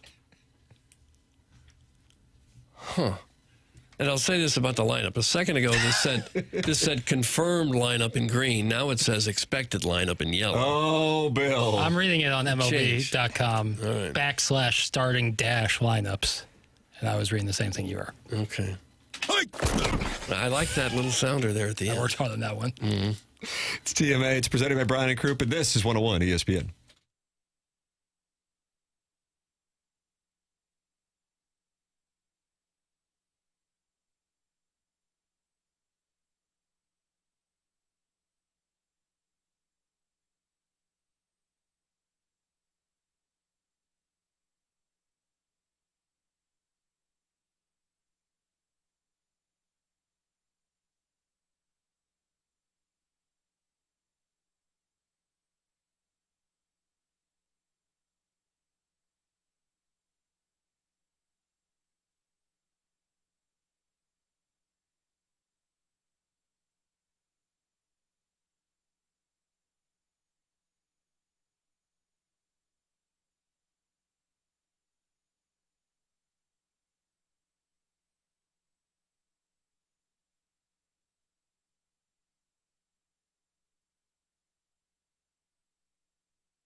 Nolan Gorman. A lot of controversy about this Cardinal lineup today and what it actually is. They're mad at you, Doug, for saying Pages is not playing. Well, the first lineup had Pozo in there, and now I see Pages. Donovan in left, Win at short, Burleson in right, Contreras clean up at first, Arenado at third, Sagasi at second, Gorman, DH, Pages catcher, and yes, you wanted him, Doug. You got him. Garrett Hampson, back-to-back starts. He's in center. And you say Lars Nootbaar has to be wondering. What am I, chopped liver? Where am I? Why am I on the pine? If it was skipper? a week ago, it makes sense, but he's been hot. Yeah. He has been hot. Yeah, I would have thought he's one of your core players. You'd probably use him in this series. But I wonder if Garrett Hampson has a nickname. Shrimply Pibble says he started because he went to Lindbergh. Did he go to Lindbergh? Yeah, he's a flyer. He's Garrett from, Hampson? He's from Reno, Nevada. You go to Lindbergh? He commuted. They don't have anybody on the squad from Lindbergh. That you know of. They don't really have any St. Louisans on the team, actually, do they? Am I missing somebody? I don't think on the major outside of league Hampson and being a flyer, I think that's it. So there is your Cardinal lineup. And once it comes out from the 101 ESPN account, I consider it final. And that's it. I don't care if Pozo wants to be catcher today. He can't be. Pages is in there, Doug. Well, they're probably arguing, scuffling about it right now. And Lars Nootbaar is sitting there with his hands up in the air. What am I, chopped liver? This guy couldn't even be on the Reds roster. Now he's starting two most important games we've played. Absolutely. Come on, Skip. Why am I riding pine? How about ham sandwich? That's what he said? The hamster. Doug Vaughn reporting. You're welcome to participate in the program. Many are. 314-399-9646. Email in for the Design, Air, Heating, and Cooling email today, the morning after at InsideSTL.com. That's coming your way here in a matter of moments. Please tell Jackson to schedule a National Hockey guy. We're talking about Brett effing Bielema. We want Blues off-season talk. That's from Harrison's brother, Master. Now, in fairness, Jeremy Rutherford was in studio yesterday for about a half hour, and there has not been any developments with regards to the Blues and Cairo since Jeremy Rutherford was with us. Jeremy Rutherford did write a column, and it is on the front page of The Athletic, but he said in the article that his league sources tell them anything regarding the Blues and Cairo is nothing more than a rumor at this point. Yeah. But Jackson, you need to book a National Hockey writer because Harrison's brother Master has told you to. In fairness, we played that Brett Bielema audio, and we didn't say a word about it. We just played it, and then Doug went back to the Cardinal lineup. Yeah, because they had changed out Pozo for Pages. Don't sleep on the Illini this year, Doug. Okay, and so the gist of this soundbite was that he had a player stolen from him in the portal. Yeah, the portal opened up, and then he said 12 hours later he was on a plane to Georgia. Okay, I think Pages is a good catcher. Yeah. See? I don't They got mind him being pitching in there. Yeah. You know I like Pages. Mm-hmm. James Carlton is who I like. James Carlton's online at carltoninsurance.net or call 314-961-4800. That's James Carlton of the Carlton State Farm Insurance Agency. He has been my insurance agent going back to 2019. I recommend him wholeheartedly. If your insurance went up year over year, there is a very good chance that James Carlton can save you money. If you have children on your insurance who are under the age of 25, you could save money with James. That's where he has saved a lot of money for TMA listeners over the years. Make the switch. They'll do all the paperwork for you. 314-961-4800. Or you can go online at carltoninsurance.net. If your insurance costs a leg and an arm, call James Carlton, State Farm. I'm a client, and I can recommend him firsthand to you. It's James Carlton of the Carlton State Farm Insurance Agency. John Mozeliak was on with BK and Ferrario. They're coming up at the top of the hour, and he was asked about the performances of Nolan Gorman and Jordan Walker and how that factors into this current season and the decisions going forward. Here's what John Mozeliak had to say on BK and Ferrario. Well, I think, they're young, and you got to keep reminding yourself that they're young. And so trying to be patient with them is probably in everybody's best interest. But seeing, watching like Nolan Gorman over the last couple of weeks, that's really encouraging to see.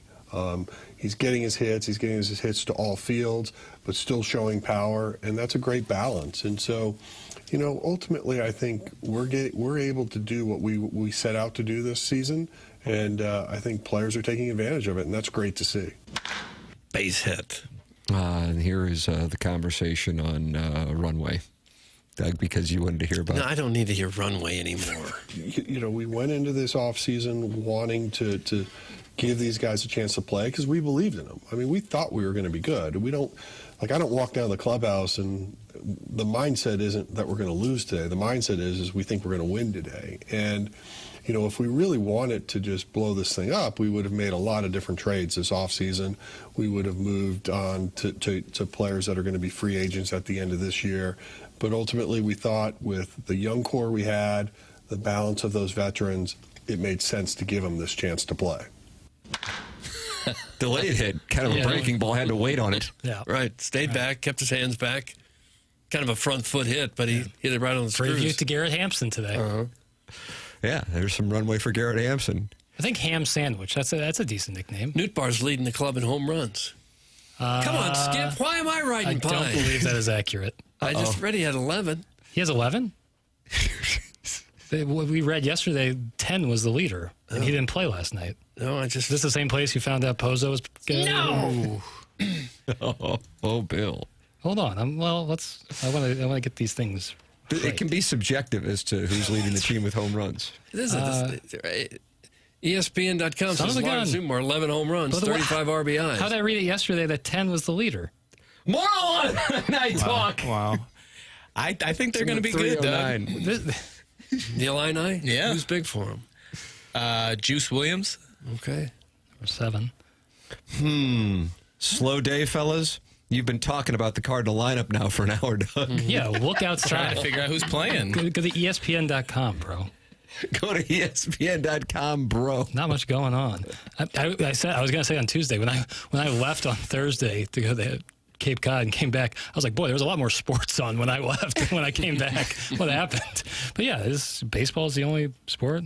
Unless you're a big W fan. I was telling you boys about. I'm just going to hold up my phone every time I get a spam call now, Jackson, because now we're at two an hour. Now we're at 2 an hour. What is the solution to getting rid of the spam call, Doug? Do you know?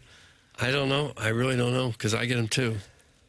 Apparently not as many as you do, but I get 3 or 4 a day. I thought Jay Nixon had the no-call list. Remember that? And I realized that was during the era of landlines. Maybe these are new numbers. These might be new numbers that you haven't put on the no-call list yet. Are your numbers on the no-call list? Well, all of us, when we were talking about the commercial break, we're talking about the number of spam calls we get. What is the solution? I need a solution for this. Because it's out of control at this point. I don't know. Also, my Nootbaar home run thing, my father, shout out to Jeff Burkett, just texted me, Baseball Reference is often slow to get the new numbers in from the night before. So that, when I read yesterday that 10 was the leading home run hitter, it not counted Lars Nootbaar's home run from the night prior. So that's Doug's really correct. Surprising for a website. It's really late. I've noticed that too. It's really late to get the next days up. It does not happen in real time. Whereas like StatCast is as real time as you can get. He's got 11 and he leads the club. He does. You're right. Why am I on the pine, Skipper? This is incredible. Papers has made an attempt to give Hampson a nickname, and he's been interrupted and ignored each time. Seriously. I love this show. That's from Little Beer Cats. Okay, you want him ham sandwich? Ham sandwich, not bad, right? How about hamster? Guy who was DFA'd by a second division ball club 3 days later starts back-to-back games in center field as the team in St. Louis fights for first place. What the hell is going on? And we just go, yeah, of course. Even got a chance to pitch a little bit. How about the Hamptons? There's a setting where you can silence unknown callers. Yeah, that's kind of high risk, though. So what happens if someone whose phone number you don't have saved is calling you? Can you still leave a message with I think they can still leave a message. It just won't ring. It'll certainly allow a text to come through, right? Yeah, it's just calls I think that actually might be the best plan. Sharon and Clayton has the answer. If you don't want spam calls, don't donate blood. I'm O positive, which is universal to all, and I get calls nonstop, like damn vampires. I can only give so often, leeches. That's Sharon and Clayton, and she says it's because of my blood type. That was one of my favorite Jim and Michael exchanges in the office, where Jim's excuse every time was he was giving blood, and that's why he can't hang out with Michael. He goes, really? Can you give that much blood? He's like, yeah, I think you can give as much as you want. Well, you only have so much blood. I don't know my blood type, and I've had blood taken out of my arm 100 times. I don't know it. Is it important to know it? You know what type of blood people are usually the most happy?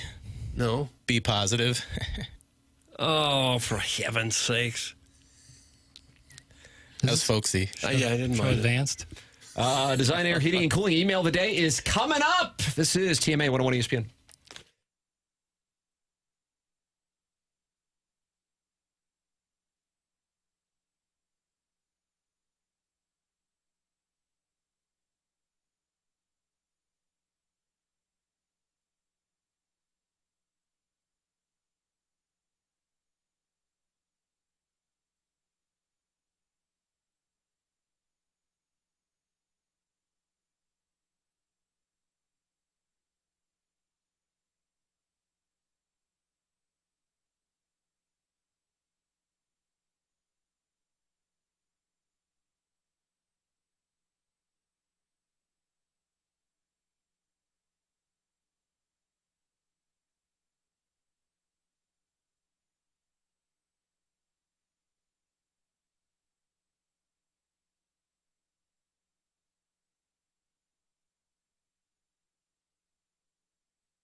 This is Jackson with the SportsCenter update brought to you by Saliga Heating and Cooling. Cardinals back in action. Day game today, 1:15 first pitch with Andre Palante on the mound for the Cardinals. That was another SportsCenter update brought to you by Saliga Heating and Cooling, a Daikin heating and air conditioning dealer.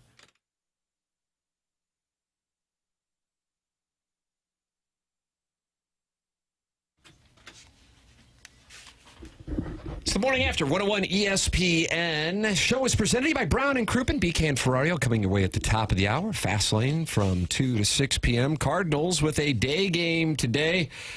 Doug wanted Garrett Hampson in their back-to-back days against the Cubs after he got DFA'd by the Reds, and he is in there, so there'll be a full post-game breakdown here on 101 ESPN. It is time for us to enjoy the Design Air Heating and Cooling email of the day. Enough already. As a lifelong St. Louisan, born at Barnes, baptized at Busch, and seasoned in pork steaks marinated in Bud Light and Maul's barbecue sauce, I feel a duty to speak on behalf of the best fans in baseball, since no one in the front office seems interested in doing it. I've stood by this team through Joe McEwing trade trauma, the Tyler Green era, and multiple failed Seth Manis comebacks. But this Mozeliak reign of zip-up pullovers and payroll flexibility has pushed even me to the edge. Fire him or I'm gone for good! We are not a city that asks for much. Just theme nights with triple XL giveaways and a utility infielder who plays the right way, tucks in his jersey, and looks like a good neighbor. Instead, we get condescending pressers and waiver wire relievers with launch angle issues. We got a stadium full of people still wearing So Taguchi jerseys, and you repay that loyalty with roster optionality? Spare us! What happened to the Cardinal way? We deserve better than a mid-market data firm with an Edward Jones night at the ballpark every third Sunday. That's from Huey Lotz, Doug, and he is in he's a season ticket holder in section 365, row 7, seat 2 since 1994. Okay. He bought his tickets during the strike. Huey Lotz. By the dip. He's new. It's not a great season ticket location either. Oh, now you're shaming. You're shaming. Yeah. Happy Thursday, lads. Top 3 blue sweaters. Number 1, the new release. These will reign supreme in the NHL. Number 2, 90s alternate red, thanks to Al McInnes. Number 3, first ever third jersey, navy blue with the arch emblem. The new sweaters will be remembered for bringing multiple Stanley Cups to the franchise and will never change until the team folds and moves to Florida. That's from my cousin Vinny. How about that, Doug? So good news. Folding? Good news, bunch of Stanley Cups in these sweaters. Bad news, a move to Florida. But it sounds like that's decades in the making. Okay. Do teams fold anymore? Fold and then relocate. There's not a whole lot of them. It feels like the A's may have folded. Hey, kiddos. Look, you know you're my favorite radio show, right? Hey, Timmy, I know a little about gambling and fraud, too. Last week, I would have won 7 nickels if it hadn't been for that idiot Daniel Berger. But yeah, just like you have no control over someone hacking your gambling account, I have a similar story. I intentionally purchased a $50 patio set from a sketched-out Facebook ad. Imagine my surprise when I received a plastic watch instead. I had no control over this. So, Timmy, I love you, and I don't mean to upstage you. Anyway, got to go plant some flowers in a parking lot concrete crack and light a heater. Peace and love. That's from a petite sentient Salem? Petite sentient Salem? Well, he's new. Upon James Carlton's suggestion, I went to Bar K to see if I could find a lady. Had to follow KG's example and borrow a dog. If you run the risk of showing up solo, you might end up with some sort of watch list. After striking out a few times with lines like, "Baby, I'm howling for you," I finally spotted a fine young filly named Cassie sitting alone with her Bichon. Bichon Frise. I made my way over, but this time I let the dog pick me to break the ice. Maybe it was the thick aroma of stale dog urine and the thrill of dodging rogue turds, but we had ourselves a spark. One thing led to another, and we agreed to meet up later at my place. What I wasn't prepared for was her showing up in a full furry dog suit. But who am I to kink shame? I'll spare you the details. James, a quick question. Will my rates go up if I file a claim for excessive scratches on the drywall and unidentified pet stains in the living room? Appreciate the guidance. That's from Marlon's Family Barbecue.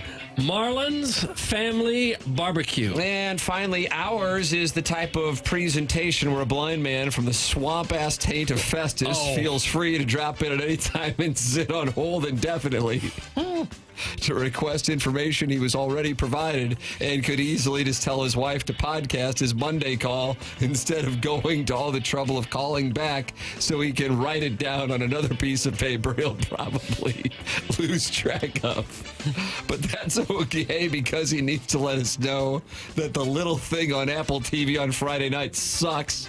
Yes, the blind man who refuses to believe Stevie Wonder can see is unhappy that he cannot watch the game. That's still broadcast for free on the radio because it's behind the paywall. Well, according to Libby Jack Virgin Fake News Soy Boy, whatever, you don't need a paid subscription to Ted Lasso TV Plus to watch baseball. And then a few seconds later, he mumbles something inconclusive while other people were talking instead of setting the record straight that MLB can't stop nickel and diming their fans to the point where they don't even bother tuning in anymore. He's a horse's ass for doing that. Meanwhile, in New York, there's Banny Little Rooster who's upset. He wants to see guys with balls. I understand they're hurt, but then you got to bang it out like you do at an Airbnb flop house where girlfriends aren't invited. Where's Oatmeal? Where's Herb? I want to see these guys. I want guys with balls. That's from Buck Swope DBA, the Recess Ladies Breast. And Doug, that's what we have. Buck Swope. The Design Air Heating and Cooling email today. I thought today the finest of the emails was the cleanup hitter there, Buck Swope. Yeah, I agree. Swope. Who was the first guy, the season ticket holder? Huey Lotz. I like Huey Lotz. Oh, and that puts me to the test now. God. Vote for Lotz is a win. I know this. Oh, man. I'm going to go with Buck Swope. Buck Swope is one of the Design Air Heating and Cooling email. Huey Lotz was good, Doug, and he's got that Section 365 ticket. Yeah, I don't like the tickets, really. It's too high up. Buck Swope, congratulations. You have won the Design Air Heating and Cooling email today. BK and Ferrario are coming up next. For Jackson Burkett, for Chairman Kurt, for Martin Kilcoyne, for my brother Kevin, for Douglas Elvin Vaughn, to McKernan. This has been TMA, presented to you by Brown and Crouppen on 101 ESPN and the TMA STL YouTube channel.